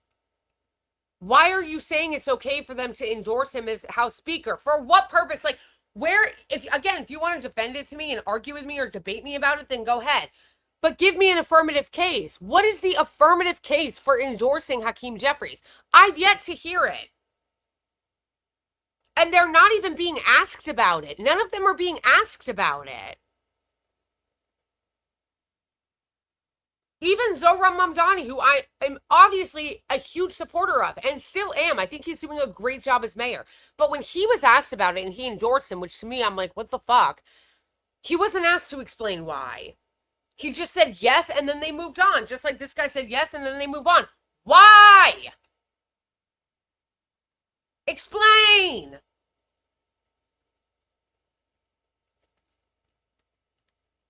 The war lobby and vote to stop arming Netanyahu's government. I believe it right before the 2024 election, you referred to Alyssa Slotkin as a warmonger. She is. I wonder, do you regret that word choice?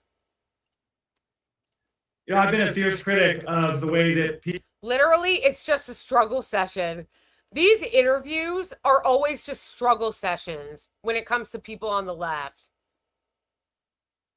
When it comes to people on the left, it's always a struggle session. But do you regret that?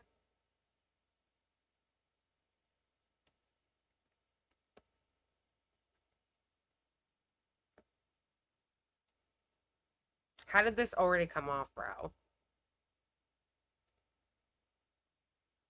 My thumb one already came off. No, and it just really bothers me about Hakeem Jeffries that they're not explaining why. If you're running on supporting the Palestinian people and challenging our relationship with the Israeli regime, why are you just immediately endorsing the pro-genocide leader in the House?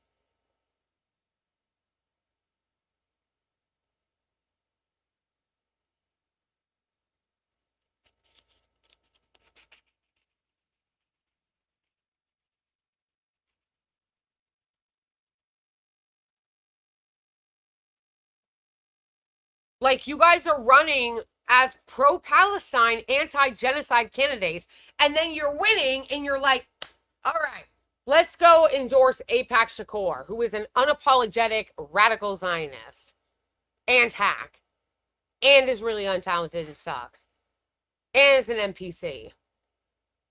Again, what is the affirmative case for him? Can someone explain?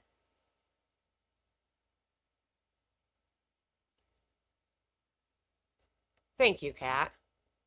Please do, yes. Can somebody explain? Are any of them gonna bother explaining? Or no? How about somebody fucking ask them about it? Ask! Ask them! I can't. I just can't. It's so fucking annoying.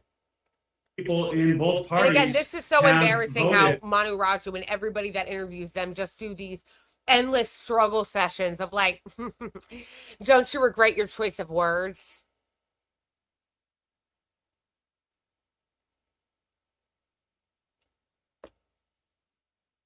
How are you not embarrassed, Manu Raju? How are you not embarrassed? Like, how are you not embarrassed doing an interview like this? For forever war. I'm a millennial. I've seen one war after another in theaters all around the globe for most of my life. And, I will continue to be a fierce critic of those decisions and work to set our priorities straight as a country so we can invest in the American people instead of endless war. And I suppose you haven't spoken to Alyssa Slotkin since you won. No, but I look forward to speaking with her soon. All right, we're going to have to leave it there. William Lawrence, thank you so much. What a fucking joke, bro. What a joke. Oh my gosh.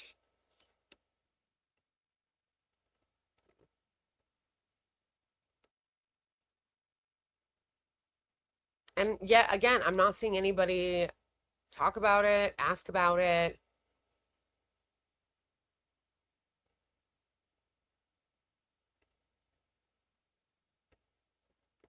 I feel like there was something else I said I was gonna play. Aside from the Abdul El Sayed one.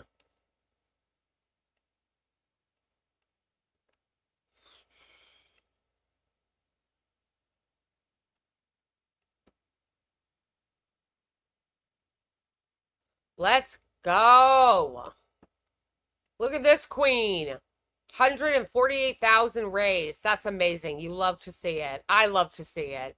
This is the girl, the young woman who got fired from Burger King because a Zionist hack went in and started to antagonize her and lied and said that she was discriminating against him. She wasn't.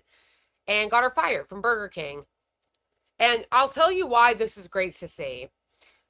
Again, a lot of this is about sending a message. Okay? A lot of this is about sending a message. You need to send a message that this is not acceptable to do this to people for saying free Palestine.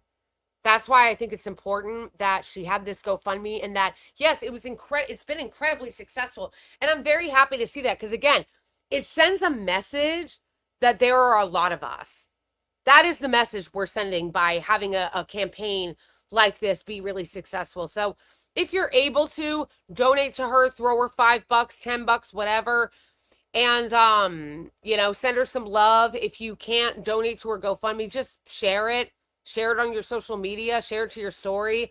Because, again, not only is it good for her because she just got fired, so she needs, money because she just got fired, but also, again, it's about sending a message to say, there are a lot of us. There are a lot of us who are anti-Zionist that are pro-free Palestine, and you're not going to do this.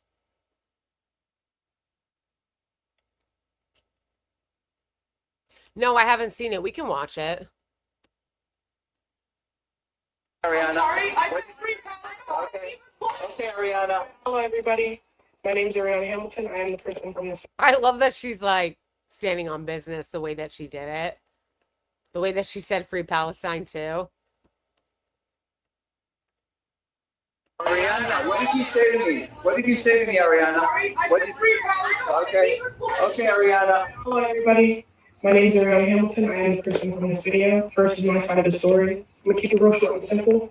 That man did come in very aggressively. I did not ask him where he was from, like originated from. I asked him where's he from the Lehigh Valley. We get a lot of people from a lot of different places, New York, New Jersey. As he didn't say in the video, he did originally said he was from New Jersey, and we stopped it at that. And so he took out the Star of David from his shirt and said, I'm Israeli, I'm from Israel, and that is what got me to say Free Palestine. Absolutely, I wasn't going to back down on Free Palestine when he put the camera in my face. That's just not somebody I am. I will forever speak on my views, and I will never be scared to say what I think. I just wanted to say my whole point of saying Free Palestine was not to spread hate, because the reason I was fired was because I discriminated against him and I had said hate speech. That is not what I wanted to give out. That was not my intention. My intention was to speak all my views, because absolutely I say free Palestine, free Gaza, stop the genocide. Because what's going on right now? Saying free Palestine, again, this is the reason why I'm very happy to see that her GoFundMe is doing really well, because this is also something that needs to be rejected. The idea that you're going to accuse this young woman of hate speech because she said free Palestine, stop the genocide, is insane. Is insane. George Orwell shit. Insane. Insane. Has to be rejected. Must be rejected. We need to triple down. We need to triple down. Yes, this queen. Oh yeah, Jason shared it. Yeah, he did. Thankfully, I've seen a lot of people sharing it.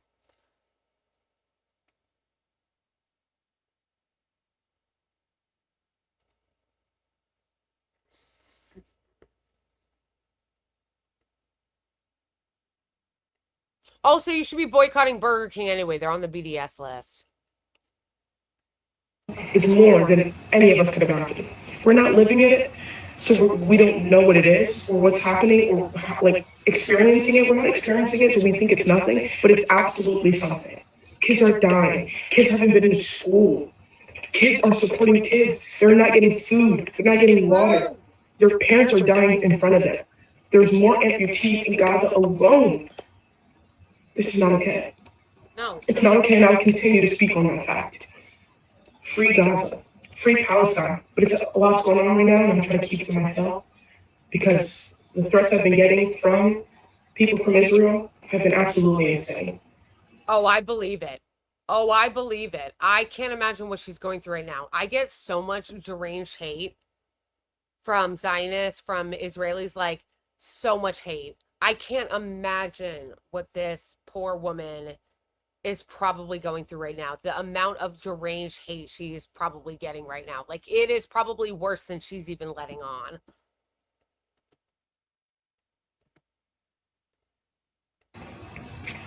Yeah, and my last question for you guys is Burger King safe for Palestinians right now?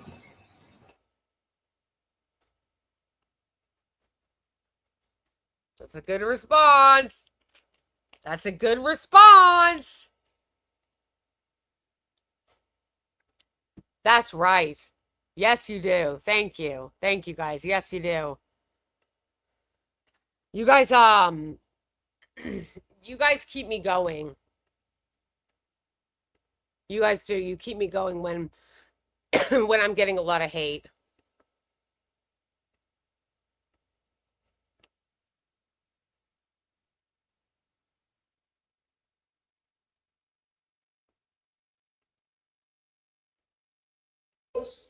Data centers are going to.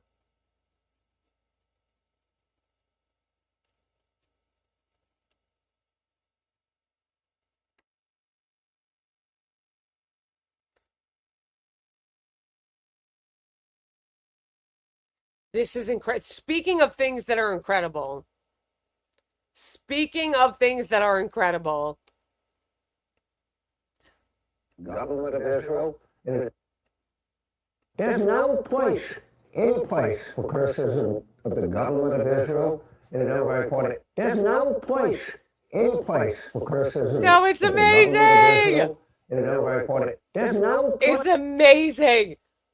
This is an American saying there's no place in a free country, in the Democratic Party to criticize Israel's government. Amazing. Thank you for the finger heart. Oh, it's echoey.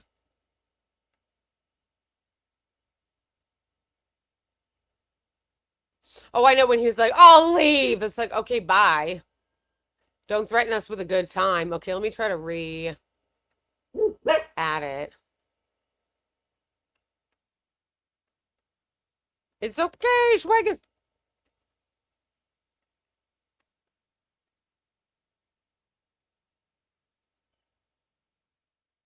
Skeletor. Right, and he did the interview in the shades like he's fucking Stevie Wonder. It was so embarrassing.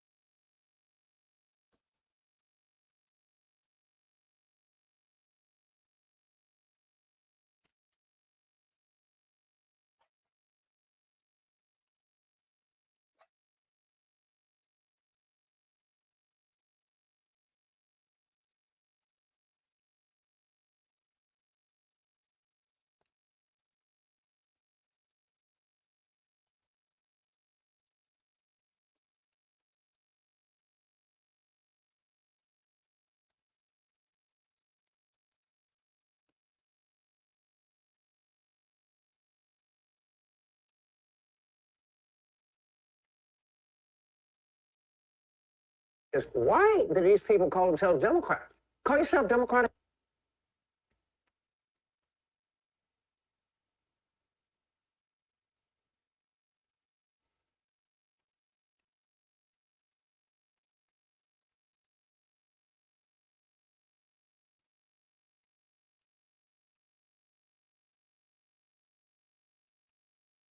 I don't even remember what I was looking for. I thought I was looking for like a specific clip.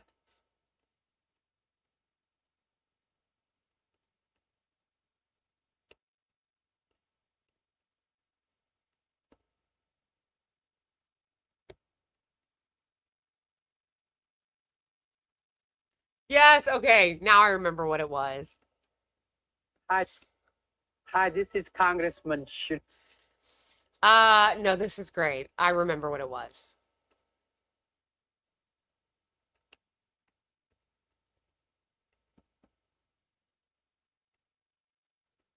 Hi, this is Congressman Shri Thanizar, proudly representing Detroit and the Michigan's 13th district. Here I am, a whole week in Israel, learning about this little country that is surrounded by terrorism and how it's important that United States and Israel must have a strong relationship. But more importantly, also that I, as an entrepreneur, I met many young innovators, entrepreneurs, and I'm talking to them about collaborating with City of Detroit and working with the rich culture of Detroit and the innovation and entrepreneurship in Israel to make better things for both countries and the people of my district and the people of Israel. Hi, this is Congressman Shri Thanizar, proudly represent. My favorite thing about this is he lost. He just lost. LOL. But it's amazing how casually he just says surrounded by terrorists. Like, that's crazy. That's crazy. Like, you're just saying, like, oh, yeah, like, everybody that lives around Israel are terrorists. Like, that's so fucking racist. That's so fucking racist. Like, it's crazy. He just lost, so LOL. Yes. Gone. Lost. Bye-bye.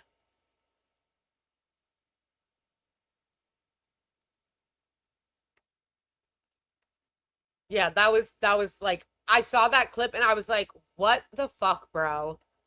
What the fuck? Like, what?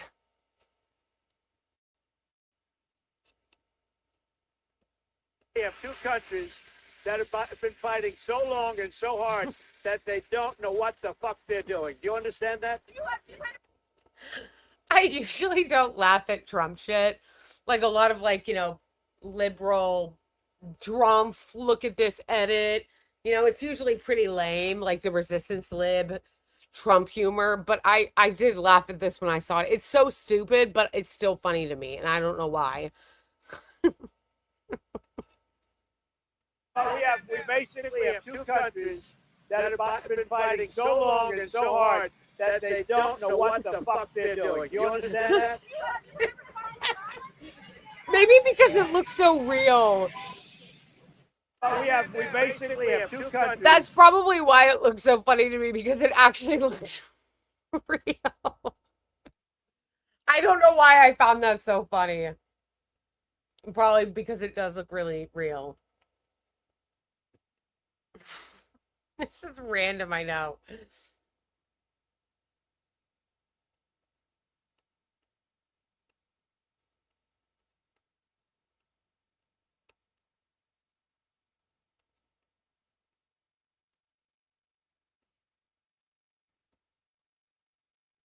That the choice of AOC and Zohra Mamdani, most notably, to pre-endorse Hakeem Jeffries to be Speaker of the House, suggested willingness. Glad to see somebody's asking about Hakeem Jeffries. No, I'm sorry. I know I keep bringing this up or harping on it, but it's really bothering me how quickly all of these candidates are immediately endorsing Hakeem Jeffries and no one's following up. Like, it's already bothering me enough that they're endorsing him. They shouldn't be endorsing him. But if they're gonna endorse him because they think, I'm assuming, that they're playing HD chess, why don't you fucking explain why? Like, it's actually getting on my nerves. As to continue to, there have been concerns that I'm gonna go get my the coffee. choice of AOC and Zohra Mamdani, most notably, to pre-endorse Hakeem Jeffries to be Speaker of the House, suggested willingness to continue to play the game. Two more quick questions. If Democrats win the midterms, do you want to see Leader Jeffries become Speaker of the House? Yes. I will be supporting Hakeem Jeffries for leader. And previously, in previous years, in the original sort of squad, as it were, various individuals made statements to the effect that they did not plan to vote as a bloc and leverage their votes to force the Democratic Party's hand the way that the Freedom Caucus was willing to do, and eventually oust the Speaker of the House through those efforts. What's stopping you from flexing that same power? I can't speak for the rest of the squad members. So I ask you, if you do make it to Congress and the progressive electeds do have the possibility to act as a bloc and leverage votes to get concessions from the corporate Democrats, do you think that is a strategy that you would want to pursue? Without question, we need to use on the left the leverage that we have. And I've often talked about the House Freedom Caucus as an example. Disagree, though I may, with virtually all of their politics. They understand how power is wielded in Congress, and being willing to rake their own leader over the coals to extract some real material concessions on their priorities. Exactly. That's why I'm so tired of the fact that the left never does that, because it's like, you don't actually even need that many people. Just look at how the Republicans use the small Freedom Caucus to rake their leaders over the coals to get what they want. For politics, they understand how power is wielded in Congress, and being willing to rake their own leader over the coals to extract some real material concessions on their priorities is how power works in Congress. And You're not going up there to make friends with Democratic Party leadership or House leadership. You're going up there to represent your constituents. And I think it would be a disservice to the people of South Florida that have rejected the Democratic Party leadership writ large for election after election. They're not satisfied with the current direction of the Democratic Party. I don't think. That's the other thing that makes me crazy about it, is it's like people have been rejecting the Democratic Party. The Democratic Party has been losing. So why are losers getting rewarded? This is making me so mad.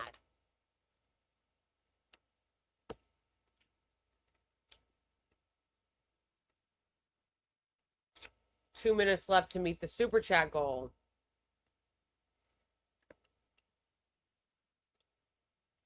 The U.S., Israel, NATO axis will be defeated. Thank you for the super chat, Comrade Crank. Thank you for the super chat, Boney.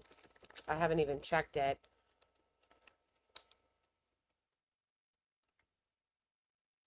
It's making me so mad, you guys, because Democrats have been losing because they've been failing the people. So why are you... Oh, I think we did. I think we did make it.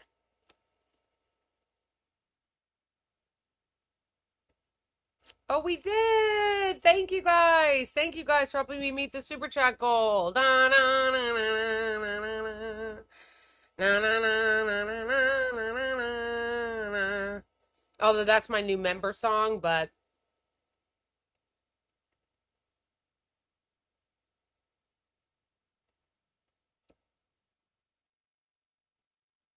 Yes, W chat. Thank you, chat. Yes, chat. W chat. So we will go longer, and we will watch the Abdul El Sayed cringe interview with Caitlin Collins. But let me complain once again. Yes, thank you, Boney. Woo! W chat. Here's the thing that makes me so angry about this. Democrats have been losing because the people are rejecting what the Democratic Party is doing, what the National Party is doing, what the leadership is doing. So why are losers getting rewarded? Why are losers getting rewarded? The Democratic Party, under this leadership, under the leadership of Hakeem Jeffries and Chuck Schumer, have been losing. Why are losers getting promotions?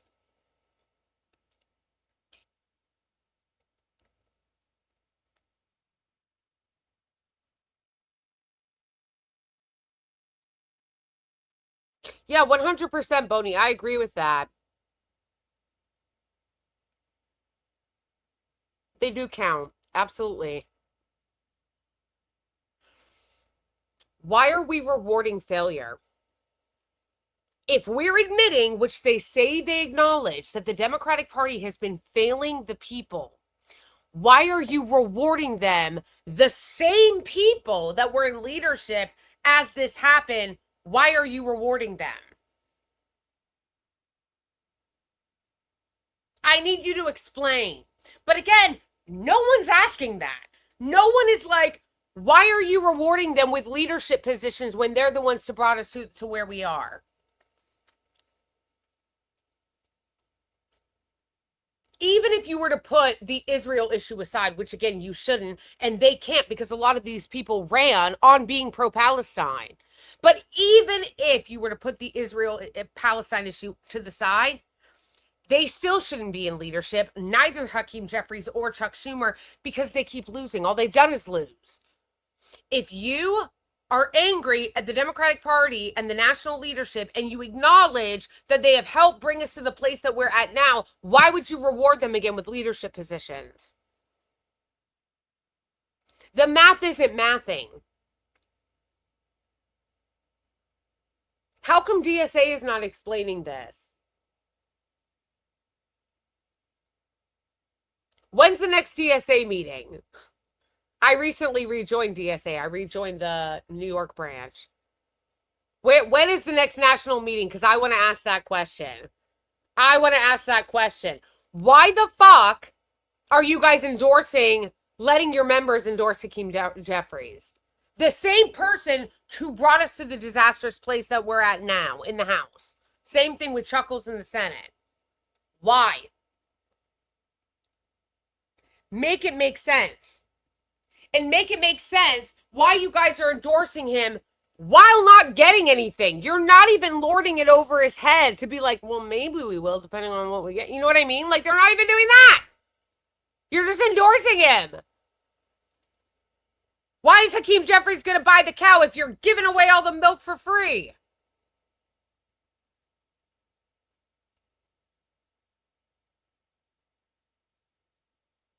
Nobody's going to buy the whole friggin' ice cream truck if you're handing out the popsicles for free. Like, they're not even demanding anything for their support.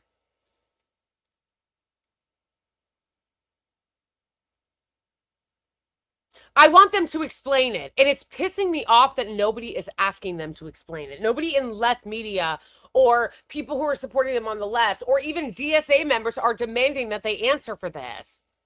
Explain why you're going to support Apac Shakur, who not only is a genocidal Zionist and a corporate fucking empty suit, but on top of that, he has been responsible, along with other people in leadership in the Democratic Party, for bringing us to the rot that we're at now, for bringing us to the place of loss that we're at now.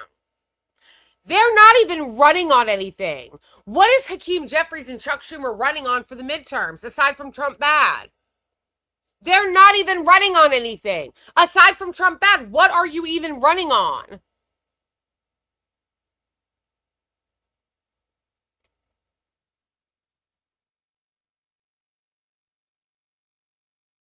It's so annoying.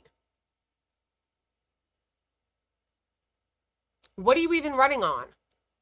What are you guys even running on?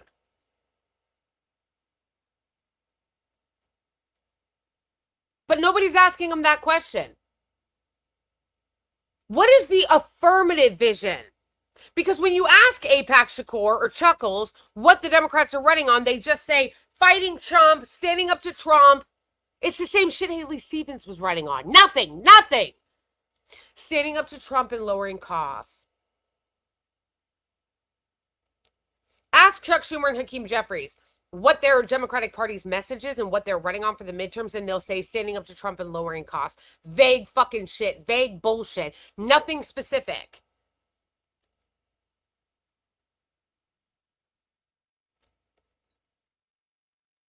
So why are you supporting him? They're not running on anything. And again, why are you rewarding failure? Even putting aside the genocidal Zionist thing, which should not be put aside. But even if you were going to, because you want to run on practical things, why are you going to reward the person that brought us to the losses we're at now?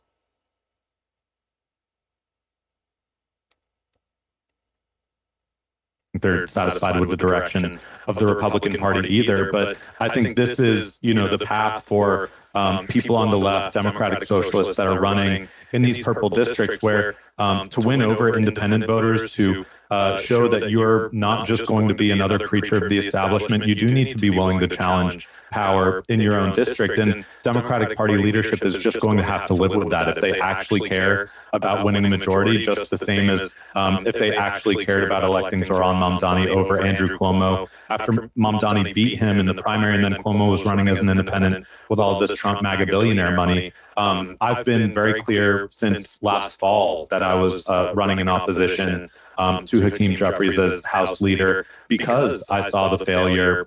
It wasn't until maybe a few days before the general election in New York that he finally endorsed the Democratic nominee in the city that he represents as the Democratic leader in Congress. I mean, these should be no-brainer endorsements, but we do see the lie time and time again when we're told vote blue no matter who. But then we see, whether it is Democrats in Michigan that would intimate that they wouldn't vote for Abdul El-Sayed if he wins the Democratic nomination, or whether it's people holding their nose, or whether it is running the Democratic mayor of Buffalo who lost in a primary to India Walton, and then putting all the money behind him to undercut another Democratic socialist candidate in India Walton.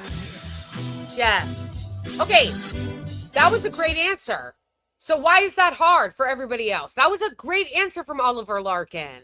Guys, support Oliver Larkin. Share.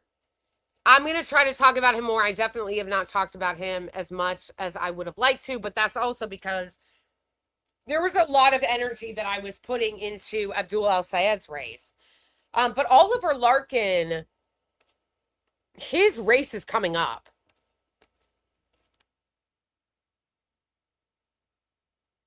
I want to interview him.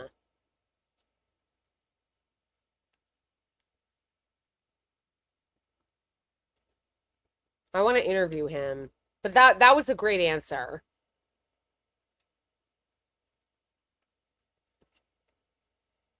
So follow Oliver Larkin and definitely support him.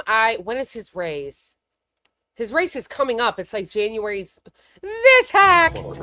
I'm a twice appointed Ron DeSantis Democrat. I'm Oliver Larkin, and I'm running for Congress to invest in us. Healthcare and housing we can actually afford. I'm Oliver Larkin, and I approve this message because we deserve the good life right here in Florida.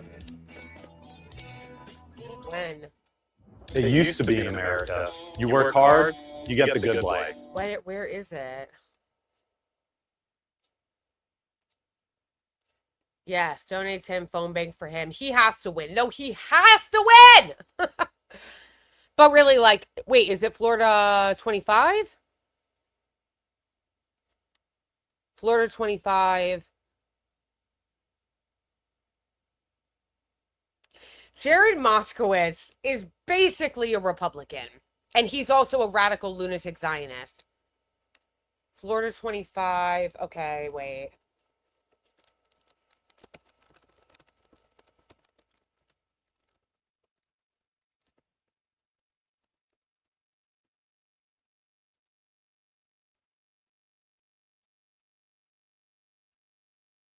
Oliver Larkin is going to be on Sean Hannity tonight. Yes. That's going to be fun. That's going to be fun.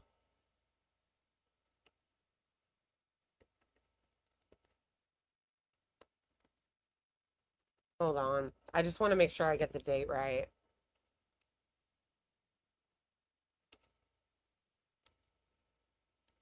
August 18th. Is that right? Oliver Larkin is running for the U.S. House to represent Florida's 25th District for August 18th, 2026. Okay, so tell your friends and family who live in Florida, fam.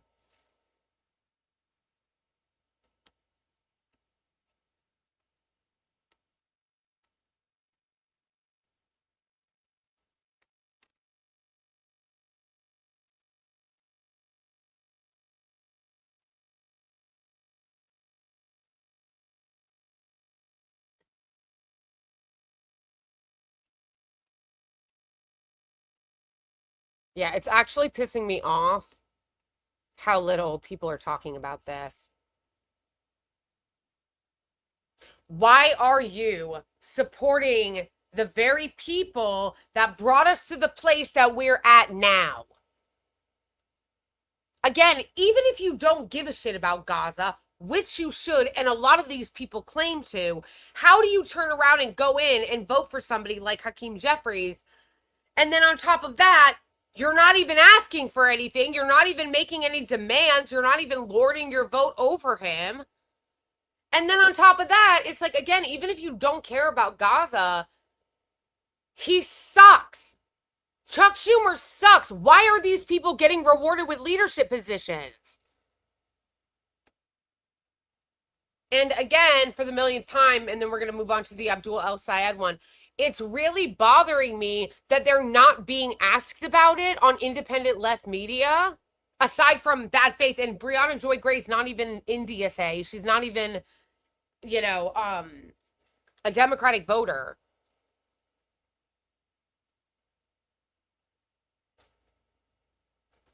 It's just really annoying me, like, a lot. And it's annoying me that nobody's asking them. And it's annoying that, like, so little people are even calling them out. And I'm not talking about being called out by, like, the anti-electoral left. I'm not talking about that. Because they don't vote for Democrats anyway. So, yeah, they're calling them out. That's great. They should be called out. But where the fuck is the electoral left? the progressives, the DSA members. Why aren't they calling them out? What the fuck?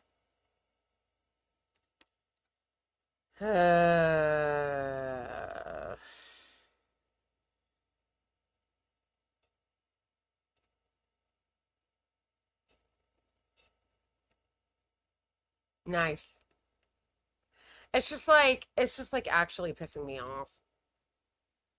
Because again, yes, the only people that I've seen calling them out are people who are like, you know, anti-electoral left, like people who don't vote ever, either ever or in Democratic primaries or the Democratic Party, which again, it's not that I'm saying it's like not good that they call it out. No, it is good that they call it out, but they're kind of speaking in an echo chamber because they're not reaching anybody that is a voter, that is somebody who is in DSA or votes Democrat.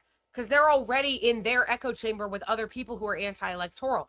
I'm not saying that to put them down. I'm just saying that people who vote aren't listening to them. Where the fuck are the DSA members?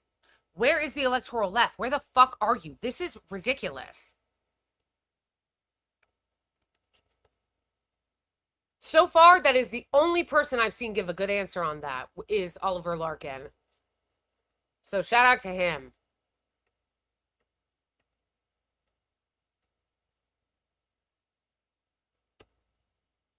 And again, I'm so annoyed that no one's even following up. No one's like, why?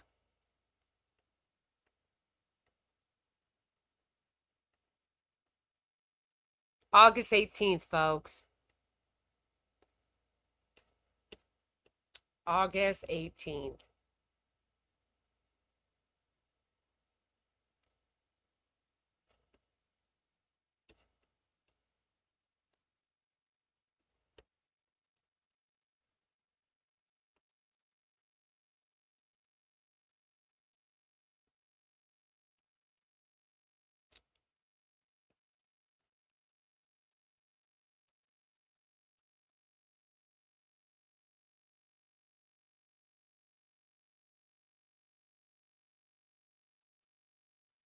All right. Let's watch the insanely embarrassing interview with Abdul El Sayed and Caitlin Collins.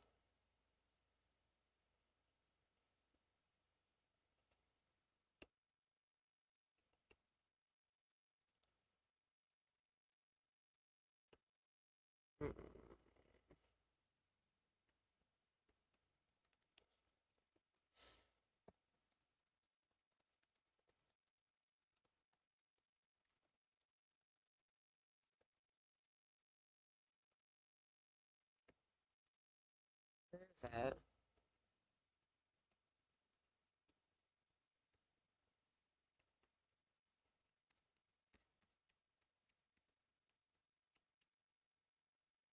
Senator John Fetterman said about you today.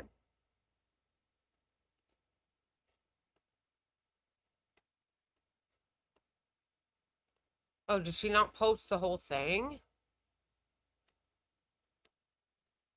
All right, I guess they're in clips. It's fine. I'm glad he thinks I'm a lovely gentleman. A lot of people think so. Look, you know, this is the response that they have.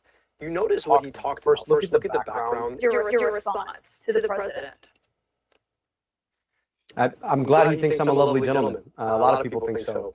Look, you know, this is the response that they have. You notice what he talked about. First, look at the background. It says no tax on tips.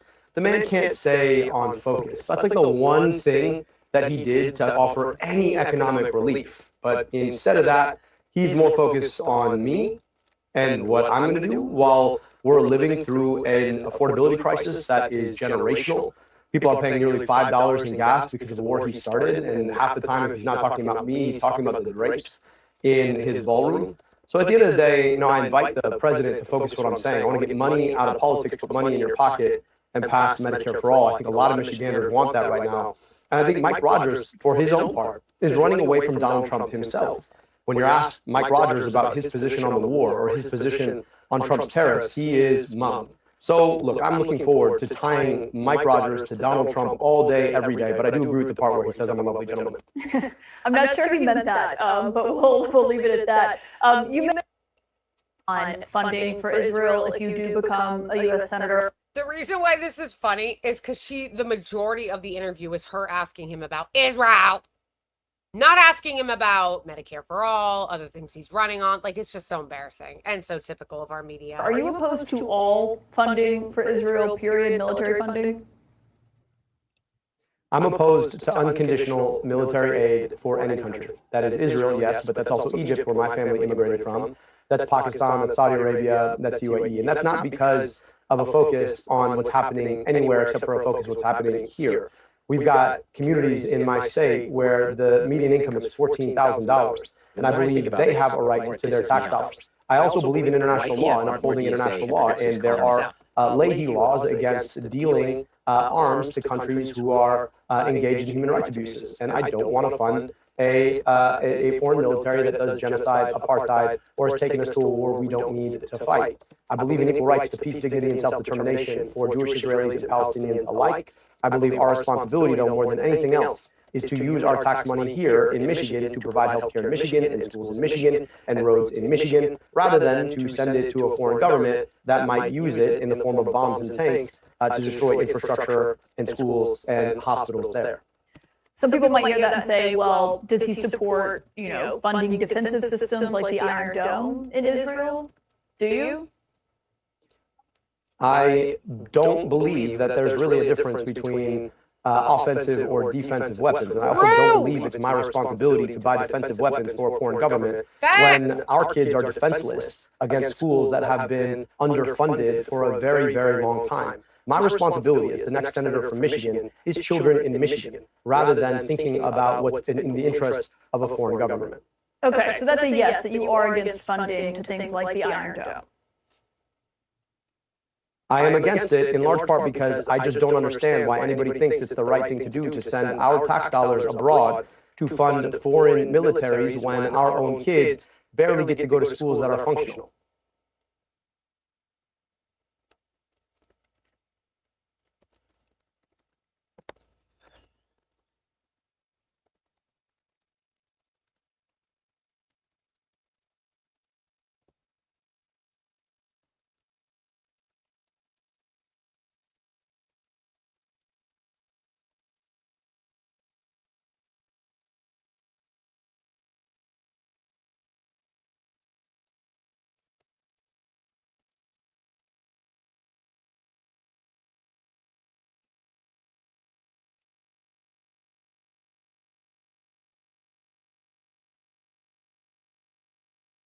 That's a great answer, by the way. That is how you should answer that question. Senator John Fetterman said about you today. Oh, yeah, and Hassan Piker. Again, no questions about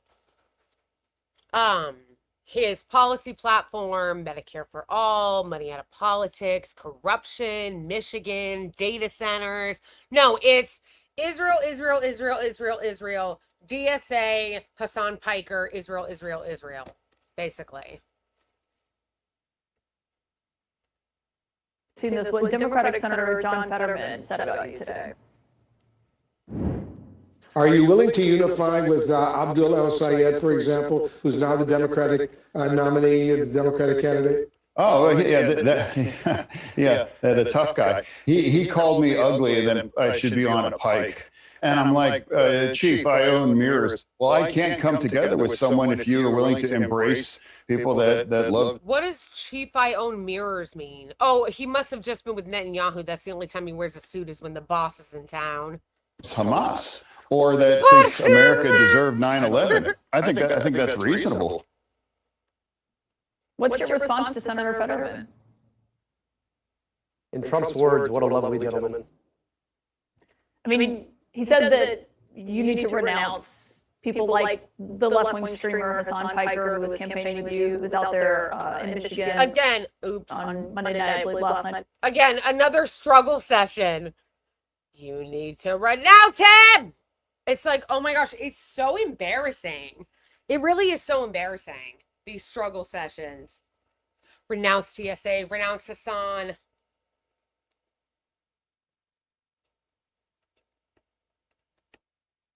And as well, do you have any plans to do that? Look, I'll tell you this. I'm less focused on folks who are campaigning with me, more focused on the folks I'm campaigning to. And I think it's important to stay in touch with the folks who you want to elect you. I think that's clearly what's gone wrong with Senator Fetterman. It's clear he probably doesn't spend much time in Pennsylvania because he was campaigning with Bernie Sanders and now wants to renounce Bernie Sanders. I don't know if he still thinks he's a Democrat or not. But look, I'm hoping to get to the U.S. Senate and maybe we can hash that conversation out in person. But for right now, I'm focused on winning my state so that we can win a Democratic majority in the fall.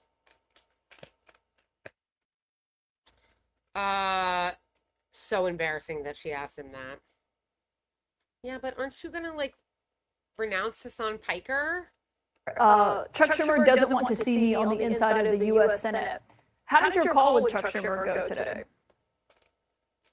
Well, at this point, I'm the only Democrat standing to come to the inside of the U.S. Senate, and I think we had a good, meaningful, heart-to-heart conversation about what it takes to win in a state like Michigan and what needs to be done to defeat Mike Rogers. So I'm looking forward to partnering alongside him to win the Senate majority, to win back to keep the state of Michigan, and to win back the gavel for Democrats, so that we can start holding Donald Trump accountable. I can't wait to sit across RFK Jr. and actually grill him. Dude uses big words he does not understand, and I happen to go to medical school, so I kind of understand them. It is going to be a good time holding him accountable for all of the grift that he has pushed on the American public. So that's if you win, that's the Trump official you most want to see testifying before you in the Senate. I think it's the Trump official that most people would probably like to see me stand up against because, look, I'm a guy with a doctorate in medicine and in public health. He's a guy who takes his kids swimming in Schitt's Creek.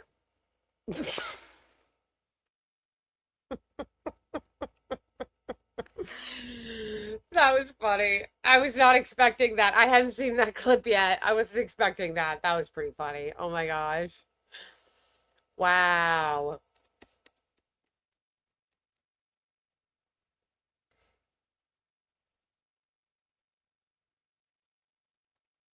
Oh yeah, I saw that clip. I already made a video about that. That was fucking crazy.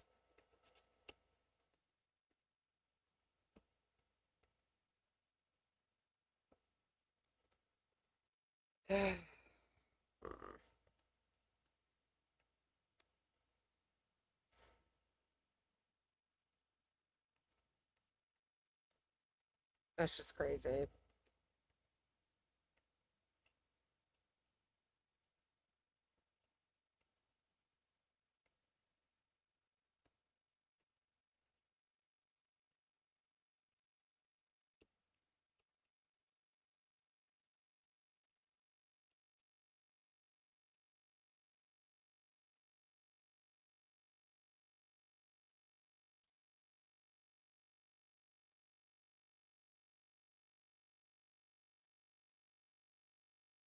Oh my gosh, yes. Okay. So before we wrap up, I also wanted to show you guys this video because this is another tactic that the blue MAGA and establishment Democrats are now trying to use, which is trying to make happen that calling somebody establishment is now a slur. That's not a thing. No, it's not. It's fucking crazy, bro. This is actually insane. Establishment is, right? I think that when we talk about, I'm trying to figure out who the establishment is, right? I think that when we talk about the establishment, We know exactly who the establishment is. What do you mean? Why are you playing dumb? Why are you pretending like you don't know what people mean when they say establishment? No, this is what we call hiding behind your identity so that you don't actually have to answer for the criticisms that you are getting, which is that you are backed by the establishment. What do we mean by the establishment? We mean the people in charge, the party bosses, the money apparatus, Democratic leadership, the people that run the DNC, the donors, the corporate backers, the Zionists. What do you mean? Like, stop playing dumb and pretending like you don't know what establishment means. And trying to make happen, like, really trying to do this thing where they're calling it a slur as if establishment doesn't apply. Like, Haley Stevens is the establishment. Gretchen Whitmer is the establishment. Gary Peters is the establishment. Trying to make this a thing, this is not a thing. And I know they're trying. They really are trying. It's not just him. There's an entire coordinated campaign. What was that one, paid chorus creator shill woman's name. I always forget her name. The one that oh, I'm forgetting her name. She was like a Republican, and she calls herself like the Regina George of the liberals, which is like, I hate even saying it. Like, I feel the cringe in my throat. But she was like on Twitter or Threads or whatever. I saw somebody post a screenshot of it where she was trying to make this happen. She's like, oh, white leftists saying establishment is like them trying to say it's the N word. It's like, except it's not. Except it's not at all. I know you guys are paid, and I know you guys are getting paid by the establishment to spread this messaging. You know who else is the establishment? Third Way. You know who else is the establishment? Joe Manchin, Joe Biden. Like, them trying to make this happen is actually absurd. And speaking of Regina George, and let me quote a great line from that movie. Stop trying to make fetch happen with this. It's not going to happen. This is not going to happen. We're not doing this. I don't know who that is. I'm a kid that grew up in 53206 zip code. My parents was drug addicts and suffered from mental health. I worked extremely hard to be where I am today. And so when people try to call me the establishment, I look at that as a slur, particularly as an African-American candidate. And so I have never ran for office to protect the establishment. I've always been here to protect the people. That's my foundation. That's what I'm going to continue to do as a county executive and what I'm going to do as the governor of Wisconsin.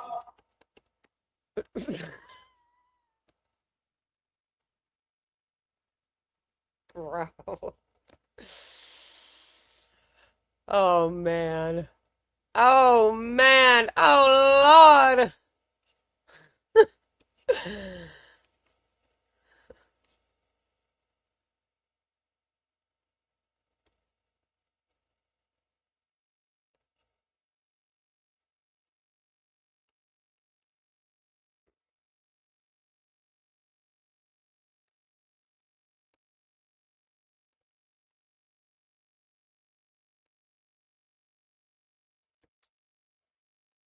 It's just not serious. Just like it's not serious.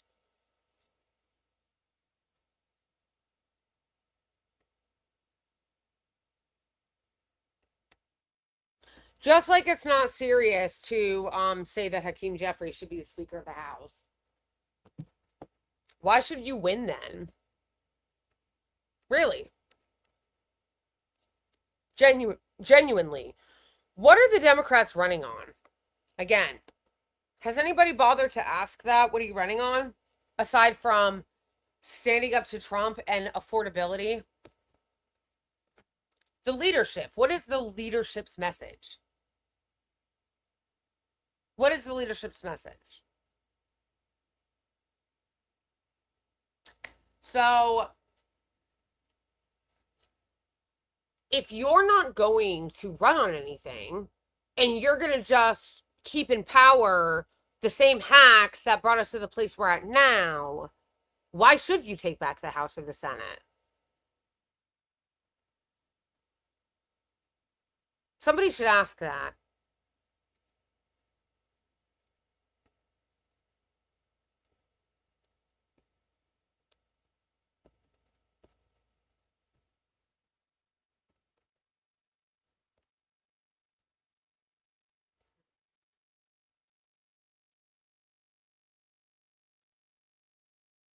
Because he is the heavy favorite going into the margin.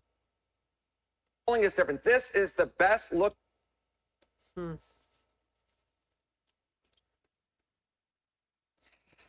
It's just like, it's really frustrating.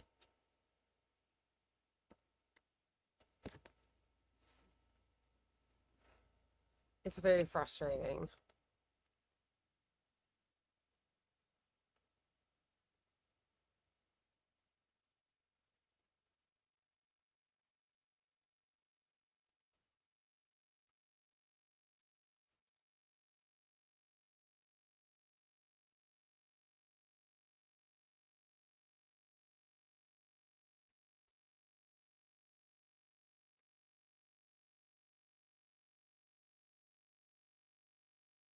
Hoping True.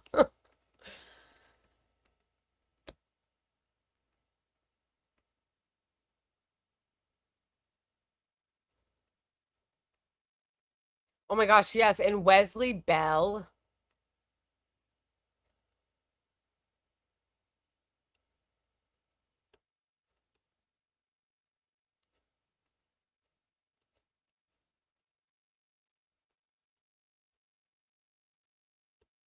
Wesley Bell literally said in a statement when after Cory Bush, after he won, he goes, M stands for Missouri, not the Middle East. Maybe you should be told that, actually. Instead of telling Cory Bush that, maybe you should be told that. Right. Because who's the one who spends all their time doing propaganda for Israel and working for Israel and going to Israel as Missouri was experiencing a horrific tornado? Who's the one that's taking millions from AIPAC? That would be you, Wesley Bell. That would be you, Wesley Bell. So embarrassing.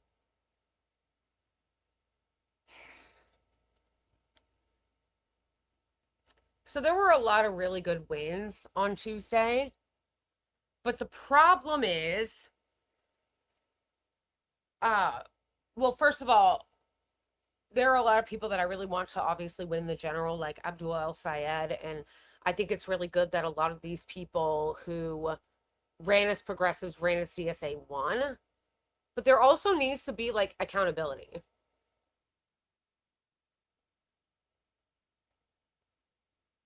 It's not enough for them to just win. What is your plan once you get into Congress? How are you planning on holding these people accountable? And why? I completely disagree and clearly strongly object to Hakeem Jeffries being speaker. But if you're going to say you're going to vote for him, why? Why? Explain why. But they're not even being asked about it. They're not even being asked about it.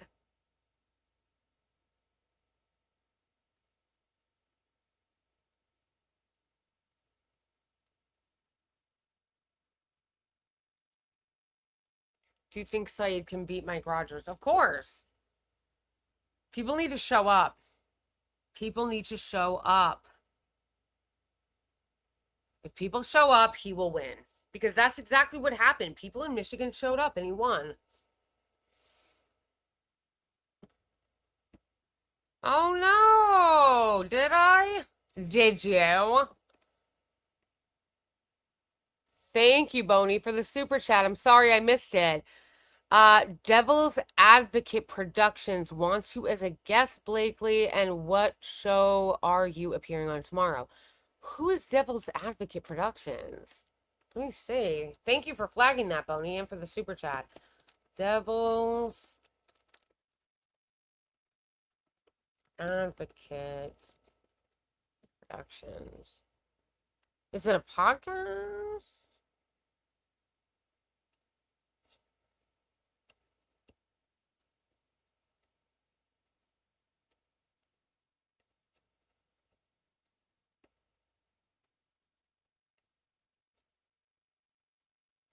I don't know.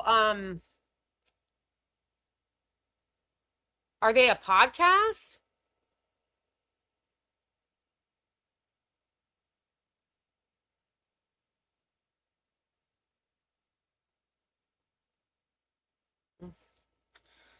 Oh, tomorrow I'm gonna be on the Colonial Outcast podcast at noon Eastern time. So yeah, join if you can, if you're up. They're in chat. I don't see them.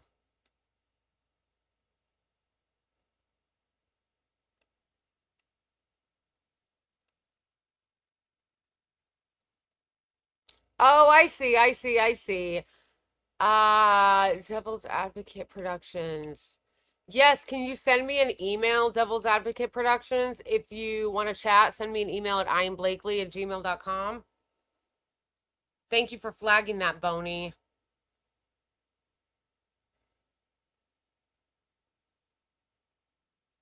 No, same. Yeah, so I'm gonna wrap this up, and I will be on Colonial Outcast tomorrow. So if you guys are around, join. And Obviously, I'll be live on Sunday as I always am. Sunday fun day. I'll still be, on Twitter raging because, I'm always raging on Twitter. If you don't already follow me on the other platforms, please do. All of them are in my link tree, which is in the description of this channel. Please make sure that you like and subscribe to both of my channels. Shout out to my Twitch subscribers. Shout out to my members on YouTube. Shout out to my Ko-Fi members and my patrons. Shout out to my amazing mod Boney. Everybody, love in the chat for Boney. Best mod. Follow me on Up Scrolls, which is not in the link tree. It's the only one that's not, but it's also, I'm also on there. And, yeah, if you're able to, join me tomorrow on Colonial Outcast at 12. And